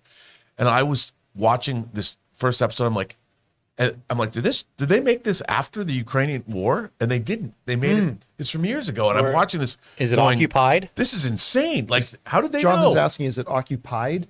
Oh yeah, is it I think it's occupied. It's occupied. Yeah. I was watching this last night. A friend of mine said, "You got to watch a show," and I'm like, "Never heard of it," but it's on Netflix. Also sounds a little bit like Red Dawn. It is. It is like that, but it's much more political. Okay, interesting. I'm watching that. All right, what's next? From Fanimator. I just had my interview at AMC Theaters and got hired on the Nice, spot. congratulations. Congrats. I'm excited to start work as a crew member. Do you know what AMC crew members do? Yeah, they take credit for things that had nothing to do with them in pop culture. That's the main job, They apparently. greet Nicole Kidman. That's If only you, if you're Adam. Yeah, if you look at the CEO, Aaron Adam, your main job as an AMC crew member is apparently take credit for things that you had nothing to do with. But in all honesty, listen, for a number of years when we were doing AMC Movie News, we got to be in the glorified storage closet connected to my favorite movie theater, AMC Burbank 16. And I thought the crew there was wonderful every day. I mean, we didn't have a bathroom in our thing, so we'd have to walk out of our storage closet door and walk into the movie theater. But we got to get to know a lot of the crew members there. The general manager there was fantastic. I mean, it was a really, really, and I remember thinking, man, I always wish I could have worked in a movie theater when I was younger. I would have loved that. So congratulations on that. I think that's a really, really cool thing, especially if you're a movie fan. All right, what's next? Although, pro tip: the next time you get hired, make sure you know what the job is. Yes, that's true. Yeah, research that one a little bit. All right, what's next? From Collins E. Anthony Mackie made almost identical comments to Tarantino in 2018, and there wasn't this level of upset. Is that because he's in the MCU? Someone tweeted this to me this morning. What specifically did he say? I didn't get to play it because I was driving. Because I again, maybe it was identical, but when you say things like almost similar, well, almost can be a big thing. Like, what specifically did he say? If he said that these characters are larger than life and blah, blah, blah. Yeah, okay. But that's kind of significantly different than what Quentin Tarantino said. But I'd be curious to know what the exact statement was. To it, yeah, but do you have it, Taylor? Yeah, I found it. Oh, okay, go ahead. Oh, sorry. Okay. So it says, Mackie echoed Tarantino's sentiment in 2018 during a Q&A at the London Comic Con. And this is coming to us from Cinema Blend. Mackie said, there are no movie stars anymore. Like Anthony Mackie isn't a movie star. The Falcon is a movie star. And that's what's weird. It used to be Tom Cruise and Will Smith, Stallone and Schwarzenegger. When you go to the movies, you see Stallone movie. When you went to the movies, it was a Schwarzenegger movie. Now it's an X-Men movie. So the evolution of the superhero has meant the death of the movie star. I mean, that is very similar to what Quentin Tarantino said. And again, I would disagree with him. And I think the reason why maybe more people, and you're seeing more headlines in Variety and everything about what Quentin Tarantino said, is because he's Quentin Tarantino. It's just like the same reason why Martin Scorsese said what he said is because he's Martin Scorsese. Like, you got to know better. It's one thing for a movie star to say, I don't know if I consider myself a movie star. That's one thing. It's another thing for you to be this iconic director and say, I don't believe all these actors are movie stars. It's a different thing, and it gets delivered on different ways. But you're right, that was very, very close. Not exactly the same, but was close to what Tarantino said as well. All right, what's next? From CJ Rebirth, what are your guys' thoughts on Edward Scissorhands? One of my favorite films ever, and the ice dance scene with Elfman's music is just beautiful. I'll be honest with you. Not a big fan of Edward Scissorhands. It's beautiful. I don't hate the movie. I don't hate it. It's just one of those movies where when I did get around to watching it years ago, it was after the big phase of it. I watched it, I thought, oh, that was all right. But you love it. I love it. I love all Burton stuff. And when I moved here too, it was so magical driving through Burbank and just being like, Edward Scissorhands. Yeah. I was going to say, CJ, we might have another moment here because he went to school at Burbank. I actually had the same art teacher as him, but I was nowhere near as artistic as him in Burbank. And he based Edward Scissorhands on Burbank, where I was born and raised. All right, what's next? From Alex Mata, T-Swift fans. These crashing sites and sold out tickets are so annoying. Marvel fans. First time. But no, seriously, what has happened with, and by the way, it's not just what's happened with Taylor Swift's new tour and like sites crashing and they can't, you know how big SoFi Stadium is? It's a big ass place. And she sold out 4 nights of it in a second. I mean, that is crazy in and of itself. What is more interesting, I've been watching some videos lately about this has kind of brought to light the Gestapo kind of evil empire that is Ticketmaster. Yes. And how they are destroying the music industry and destroying the concert going industry. And if you guys haven't looked up some of this stuff, I would highly encourage you to look up some stuff on YouTube about some of the stuff that's now coming to light about Ticketmaster and how truly awful they are. The sliding pricing. Oh, it's crazy. I mean, encouraging scalpers to boost their prices. It's unbelievable. Like they are seriously wrecking our cultural enjoyment. I mean, they sucked 20 years ago, and now they're just like. But now, I mean, like I heard a story about this and how, like, to get the first order tickets, the ticket prices are malleable. You know, they don't just have one price. No, I remember when before he passed away, I'm a huge fanatical Prince fan. Prince played 21 nights at the Forum, and he made all the tickets $25. Yeah, 21 nights. He truly $25. was a prince. He was a prince, and went 3 nights in a row. or 2 nights in a row. I can't, one of the two. Oh, was Four that at the times was Forum? incredible. I went 2 nights at the Forum. All right, what's next? From Al Renshaw, you think we'll get Mario's fire costume in the movie? That trailer was complete fire, and I loved it so much. Ticket and/or reaction watch coming? No, there won't be a ticket or a reaction watch for it. I don't think it's going to be that big. But I'll tell you what. Just every even the little detail of the flower and then her getting the fireball out of it. Right. Like, yes! Of course, there's going to be a You're going to Mario do an out fire. of the theater video. What's that, right? Of course, they're going to be Mario Fire. I mean, Bowser has fire. How can you fight fire with fire? Or right? Morbius. Or Morbius. Fight Bowser with Morbius. I'd be totally down for that. But yeah, I just, again, there is so from, again, I don't know if the movie's going to be good or not. I am not saying the movie's going to be good. I don't know. But from all, as somebody who made a documentary about movie trailers, that is technically a superbly put together trailer. Yeah. A superbly put together. They just did a lot of things right with it.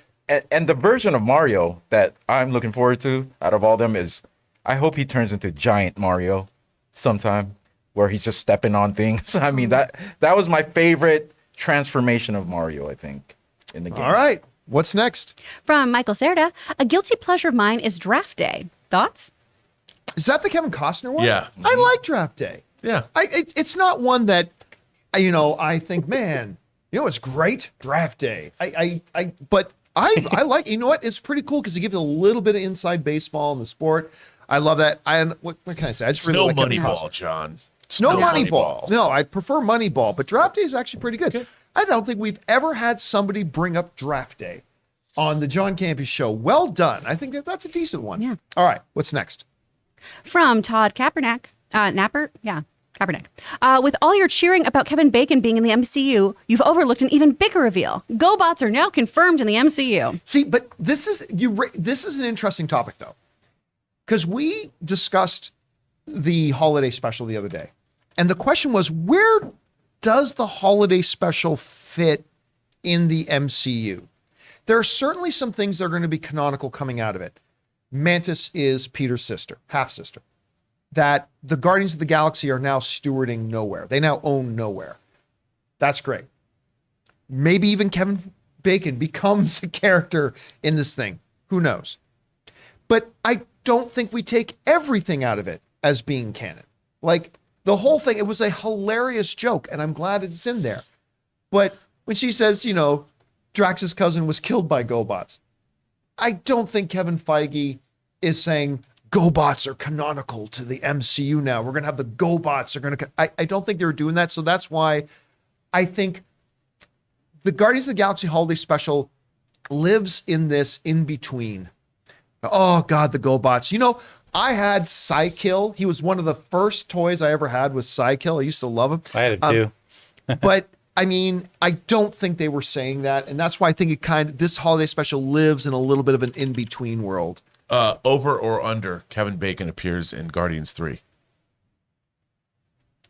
30%. I'm going to go as high as 30. Ooh. All right. I because, when he's walking out, says, I'll see you guys at Easter. Like, I think that was a little thing. It's like, hey guys, I'll be back. I think so too. I mean, I would like to see that. All right. You know what I'd love to see? If they brought in Michael Fassbender at some point, that just when he sees Kevin Bacon, just gives him a little, I think that would be so cool. I don't think they'll do that, but I'll say 30%. All right, what's next? From Cody Hunt, I bet the grief of the time that T'Challa experienced in the Black Panther 2 script could be the birth of his son and watching him grow in 5 years. He missed during the blip. I wasn't going to say that yesterday. I didn't want to say that yesterday either, but Yes. I think you're 100% right. Yeah, 100%. 100%. I think you're completely accurate about that. That's probably one. There were probably several other things, but that was probably a big major thing about that. Absolutely. All right, what's next? From Ben Rayner, Hugh Jackman is a big movie star and a great actor and brings people to see all kinds of movies, from Logan to Les Miserables. Good point, Ben. I mean, listen, I have said before, I will say it again. Hugh Jackman is the most complete entertainer in the world. He can sing. He's a world-class singer. He's a world-class dancer. He's an Academy Award. He's an multi-Academy nominated You got him shook. actor. He can do it all. And then in his acting, he can do comedy, musical, drama, period piece, real life stories, biopics. He can do it all. I honestly believe that he is the most complete entertainer in the world. I just really, really think he's that good. By the way, I noticed somebody in the live chat was saying, but James Gunn confirmed that Guardians of the Galaxy is completely canonical.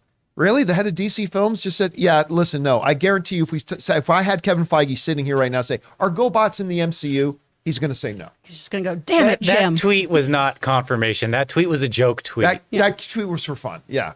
All right. What's next? From Luis Enrique de la Peña. Chris, the first teaser trailer for the Saint Seiya live action adaptation film was released yesterday. Ooh. I'm cautiously optimistic because DNEG is the FX company in this movie, and they work on Marvel and DC. Ooh, I'm going to have to check that out. All right, I got to admit it. I'll call. What's Saint Seiya? Saint Seiya is basically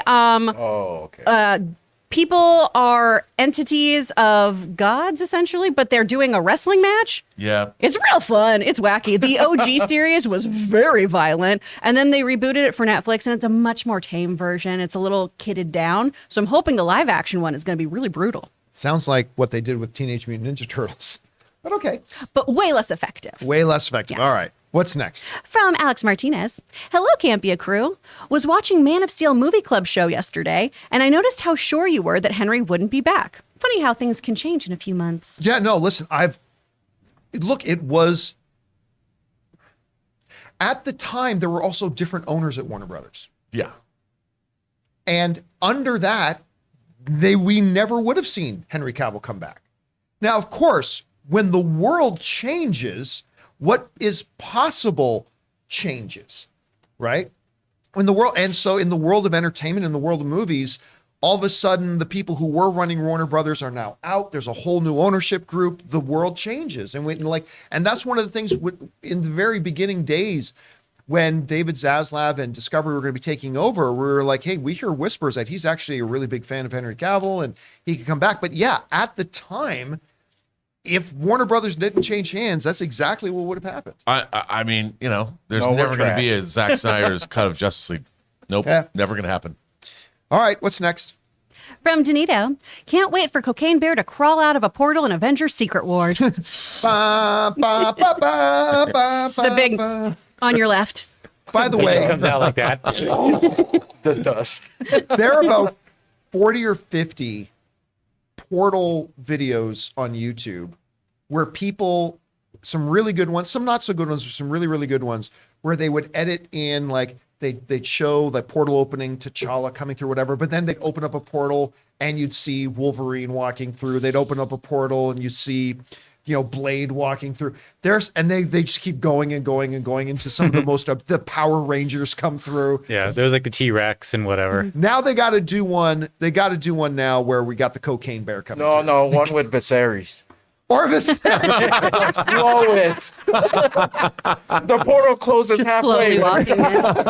Viserys comes through. All right, what's next? Cuts off his wonky arm. From Suthius. Aesthetics-wise, Sam's cap suit or Hawkman's suit? I love Hawkman. Hawkman's suit. Yeah, it's super. From what, Black Adam? Yes. Yeah. I That suit was love fire. Hawkman's suit, but I really did like Sam's cap suit. It looks really good. It looks really, and the hot toy that's coming out soon. It's going to look great. But I love Aldous Hodges' Hawkman. It was absolutely. Yeah. All right, what's next? That's a tough one. From Gabriel. Good morning, crew. Good morning, morning. Gabriel. Thank you. Justin Welsh. Hey, crew. LOL was looking into Mint Mobile. Sadly, not in Canada. Not in Canada. But have you seen the video of Ryan explaining why we don't have Mint Mobile? Oh, Ryan. No, I have not, but I'm going to have to look that Yeah. up. It is really sad that the good Canadian kid himself, Ryan Reynolds, owns this mobile phone company, and it's not in Canada.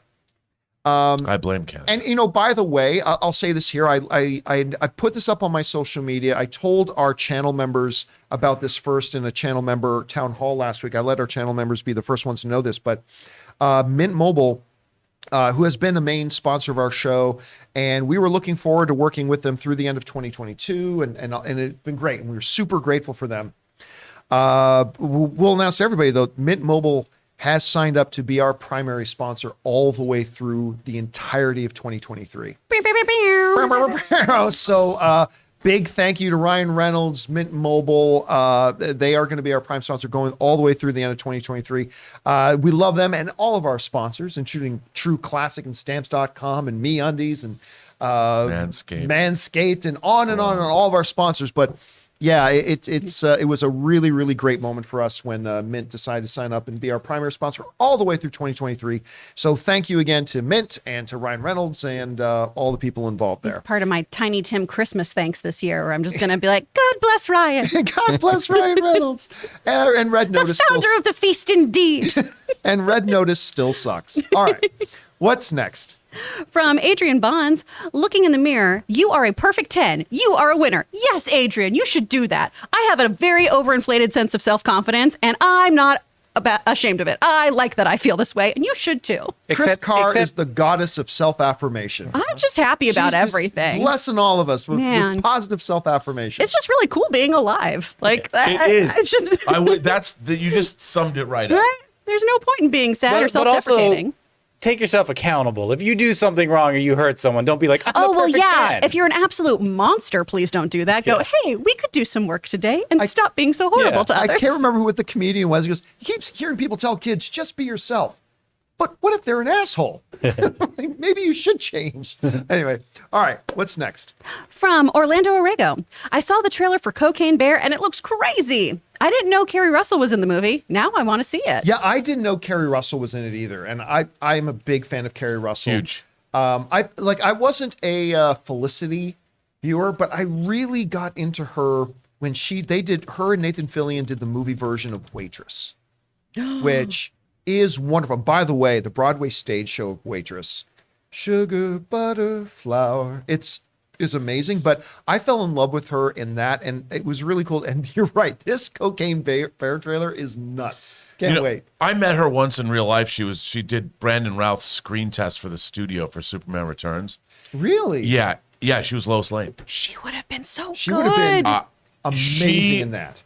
I have this footage. She was so good, but in person, there's something about her. She's one of the most ethereally beautiful women I've ever seen in my life. She was so nice, and she was so fun to watch work. But man, she's got this quality to her that was astonishing. She did a season. It only lasted one season. Unfortunately, it was called Running Wild. Do you guys remember that? It was with Will Arnett. Well, did she also did The Americans? The Americans. Yeah. I mean, that's incredible. That one, a lot of people was that show. Very successful. All right, what's next? From Super Crazy Movie Geek, do you think movies will still be made in 100 years? Yeah. I mean, but just like movies 100 years ago were different, they'll be a little different. But listen, we, as a species, I've talked about this a lot. As a species, we are storytellers. That's what, going back to the earliest recorded history of our existence, scratching out, stories on cave walls, sitting around the fire and telling the stories of our oral histories. That's what we as human beings are. It's one of the reasons why movies, I think, are not just great, but important. They tell stories about who we are, who we wish to be, who we were, who we aspire to be in the future, what we love, what we fear. It's why I am not one of these people that just think movies are fun. I think movies are important to who we are as a people. And so, yes, 100 years from now, they'll look different, but there will definitely still be movies. All right, what's next? I still draw on the walls here. John hates it. Damn it, Jonathan, not again. From Cody Hunt, saw Jason Sudeikis at a karaoke bar here in Kansas City this past weekend. He was jamming out to Mr. Brightside, LOL. Nice. God, I love fun. Jason Sudeikis. Mm-hmm. I love that. I mean, I loved him before Ted Lasso came out, but Ted Lasso just took it to the next level for me. I love that dude. Him playing the devil on SNL was always just so choice. Yeah. Okay, yeah, but the funny thing is, my favorite thing of his on SNL was something he never had dialogue for. The damn thing. What up with that? Yes. When he would just come out of nowhere in that ridiculous jumpsuit. What up with that? What's up with that? I mean, I don't know why. Every fucking time he did it, I would laugh my ass off. I never got tired of it. I would laugh like an idiot the whole time. I love Jason Sudeikis. All right, what's next? From Al Renshaw, Cocaine Bear is the movie we all needed. Yes. It is the world needs Cocaine The Bear. movie we deserve. It's the movie that's going to bring Russia and the Ukraine together, the Republicans and Democrats all coming together to love something together. I have a feeling like Old Yeller, it's not going to end well for the bear. The bear joins the Avengers at the end. I mean, in real life, the bear ate cocaine and died. Why do I have to know that now? I All want right, hope. what's I want there to be next? hope. Don't eat a brick of cocaine. Moral of the story. I snort them. Robert. Dialdar says, could you believe people are already crying over the Mario movie just because it makes Peach look like a badass? Are they okay? Oh, listen, Oh, I forgot Jorge. I have stopped thinking what Knuckle Dragon losers online think a long time ago. No, look, you can look at this trailer and think this trailer doesn't look very good to me. I'm all good. That nothing wrong with that. Listen, I don't like Willow, the first 2 episodes of Willow, and a lot of people do. Nothing wrong with that. But yeah, as soon as, God forbid, any Black, Mexican, gay, female, whatever character has any empowerment whatsoever in anything, you already know that mold, mildew-filled, danky corner of the carpet is going to lift up a little bit, and you're going to get crying coming out of it. So I don't give a shit. All right, what's next? I missed Jorge over here. Jorge Ora, 86, Catherine Zeta-Jones as Morticia. Lord. Is she good in it as this? Because I know I was really interested when I saw that she was going to be playing the role. She has a very good job in this. The character is a little different than what we've seen in the past. I just love Angelica Houston so much, so I had to just shake that off and go, this is a different Morticia, and she's doing a great job. All right, what's next? From Jeff Yerke. Hi, John and crew. Do you know Jeff? Yes. Oh, yay. Do you think there will be any awards left for the Banshees of Inisherin? Thanks. The Yerkman and the lovely Mrs. Y. I think it's going to get a Best Picture nomination. I do too. I was, despite the fact that I was crazy looking forward to this movie, it took me a while to finally get around to it. And it's a little different than I thought it was going to be, because all the marketing and everything made it seem like it was going to be, like, the trailer is great, but it made it kind of feel like it was going to be more of a lighthearted thing. Right. And there's absolutely lightheartedness in the movie, but it's kind of heavy in a lot of things too. But you know what? It's brilliant, and I think it'll get nominated for Best Picture. I think it's the type of movie that I think filmmakers, like the Oscar voters, professional storytellers, love that kind of movie. And so I think it will. I'm not going to put money on that, but I think it'll get a Best Picture nom. In an era where they give out 10 nominations, I think it'll get a nom. All right, what's next? From Dumbledore. The Luthen and Saw scene in the Limitation game when Turing decodes German messages to wreck a convoy full of people, but does nothing to win the war. There is a little bit of overlap in there, isn't Yeah, there? there is. By the way, that whole scene, like when Saw realized what Luthen was proposing, like when he realized, he's like you are, like, Saw thought, this is what's going through Saw's head. And I love this. Because Forrest Whitaker, the way he played it, Saw's like, I thought I was the cold badass. Right. I thought I was the cold badass and I was lessening you in life. Like Luthen, like, look, you are the Ice King. Like it was such. But then he came around to his way of thinking. Yeah, but what I loved was he was I call shook. it war. We call it war. So great. Forrest Whitaker. There's casualties, buddy. All right, what's next? He freaked him out.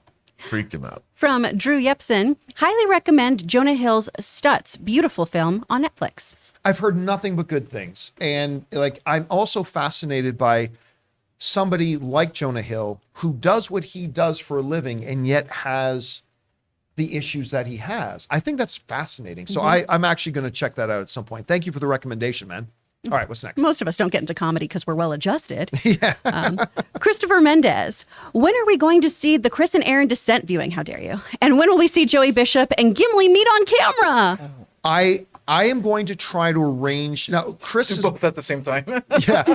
Erin has been busy. She's been been in traveling Canada. a lot, like shooting both in New York and in Canada and all that kind of stuff. You know, damn her for being a successful actress. So rude. So rude. But I am going to angle to try to get this done next week. I'm going to see if maybe, what day does she come out? She comes out on Wednesday.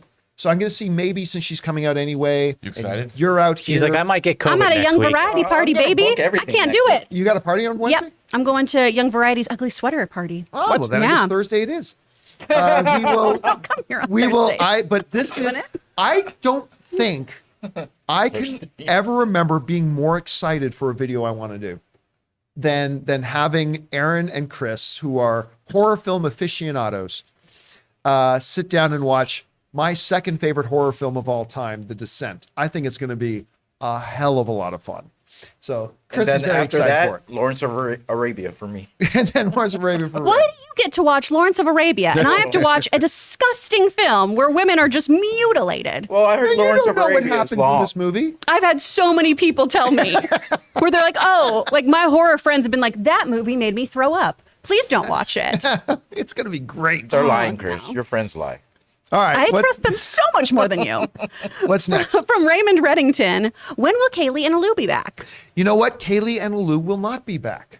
I was gonna let our channel members know about this, and it's Kaylee and Lou are great. I think they have both been wonderful and fantastic.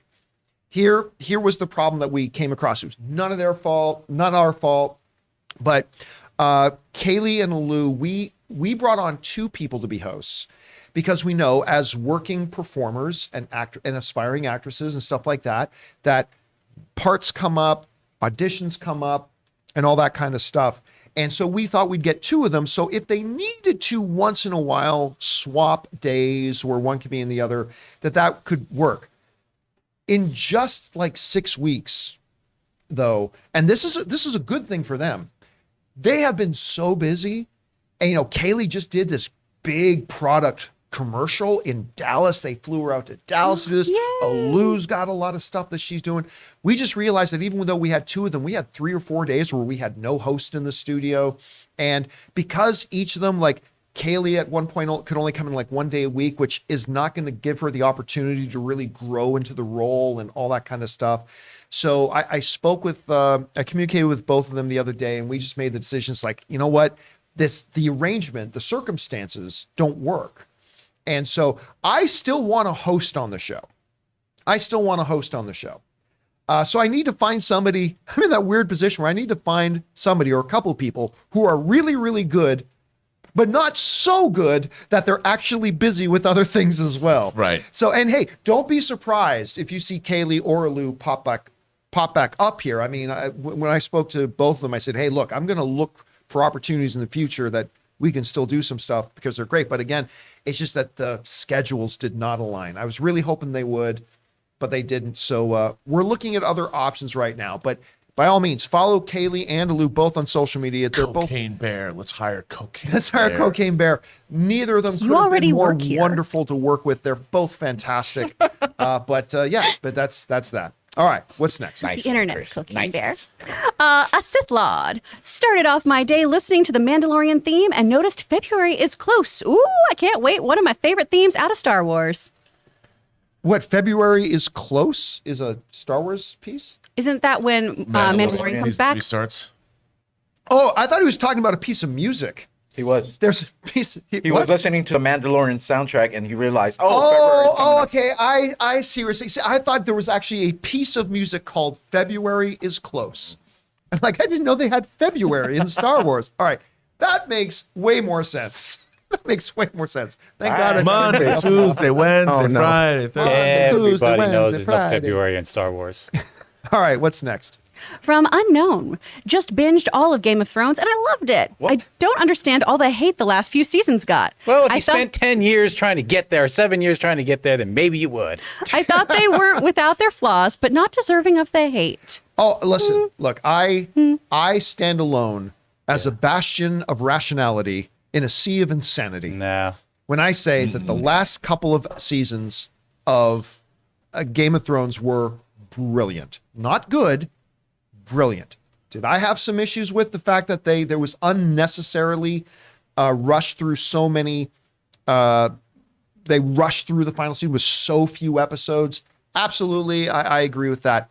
But again, the resolution of almost everything I thought was great. I had said for 4 years, maybe 5, that Daenerys was a jerk, and Daenerys is clearly they showed it to us. I said it for 5 years on my show, guys.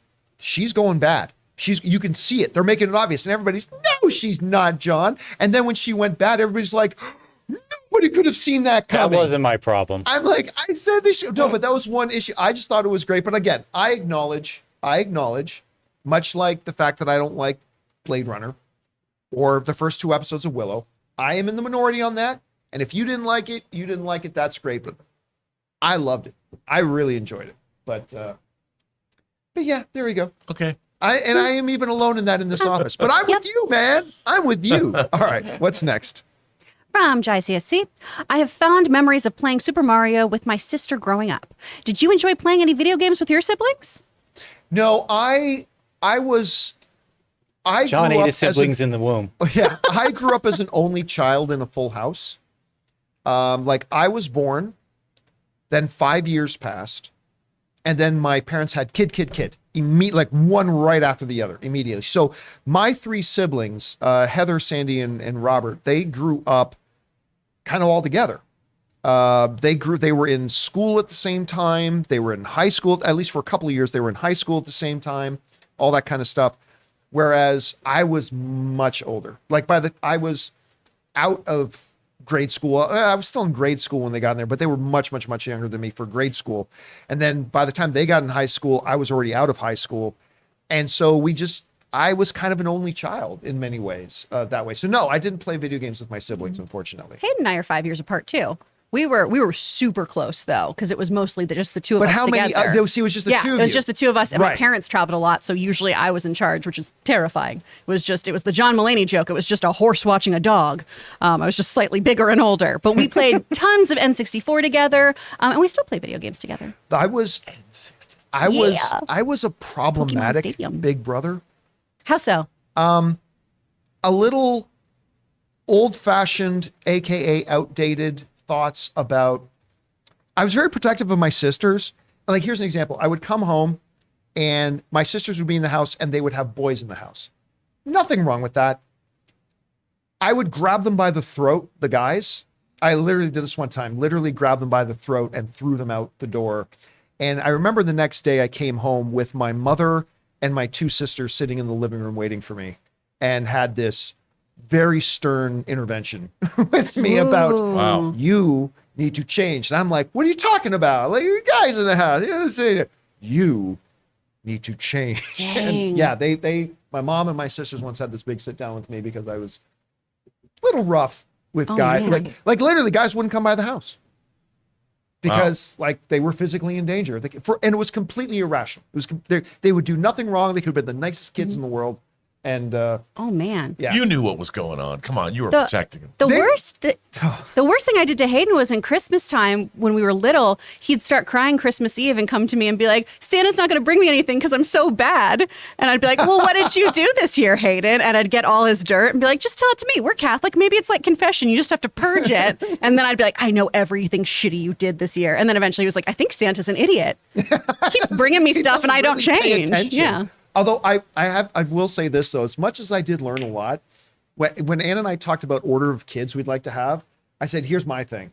I want 2 sons, and then I want to wait 2 years and then have a daughter, and then let my sons know specifically, here is your job. So like, be worried for my daughter, who's probably going to completely control me, but whatever. All right, what's next? From Culture Wars Diplomacy. Thoughts on Wednesday? Loved, but had some flaws. I haven't seen it. My wife loves it. I'm hearing great things about it. Obviously shattering a lot of records. I'm going to try to get caught up on it over the next couple of days, but I can't give any thoughts on it yet because I haven't watched it yet. All right, what's next? That's it. All right. Oh, that's it. Wow. All right, guys. And that'll do it for today's episode of the John Campea Show. Thank you so much for being here and being part of our day. By the way, guys, big special thank you to all of you who sent in those super chats. Number 1, because you gave us great fun things to talk about. But number 2, you supported this channel as you did it, and all of us involved with the show.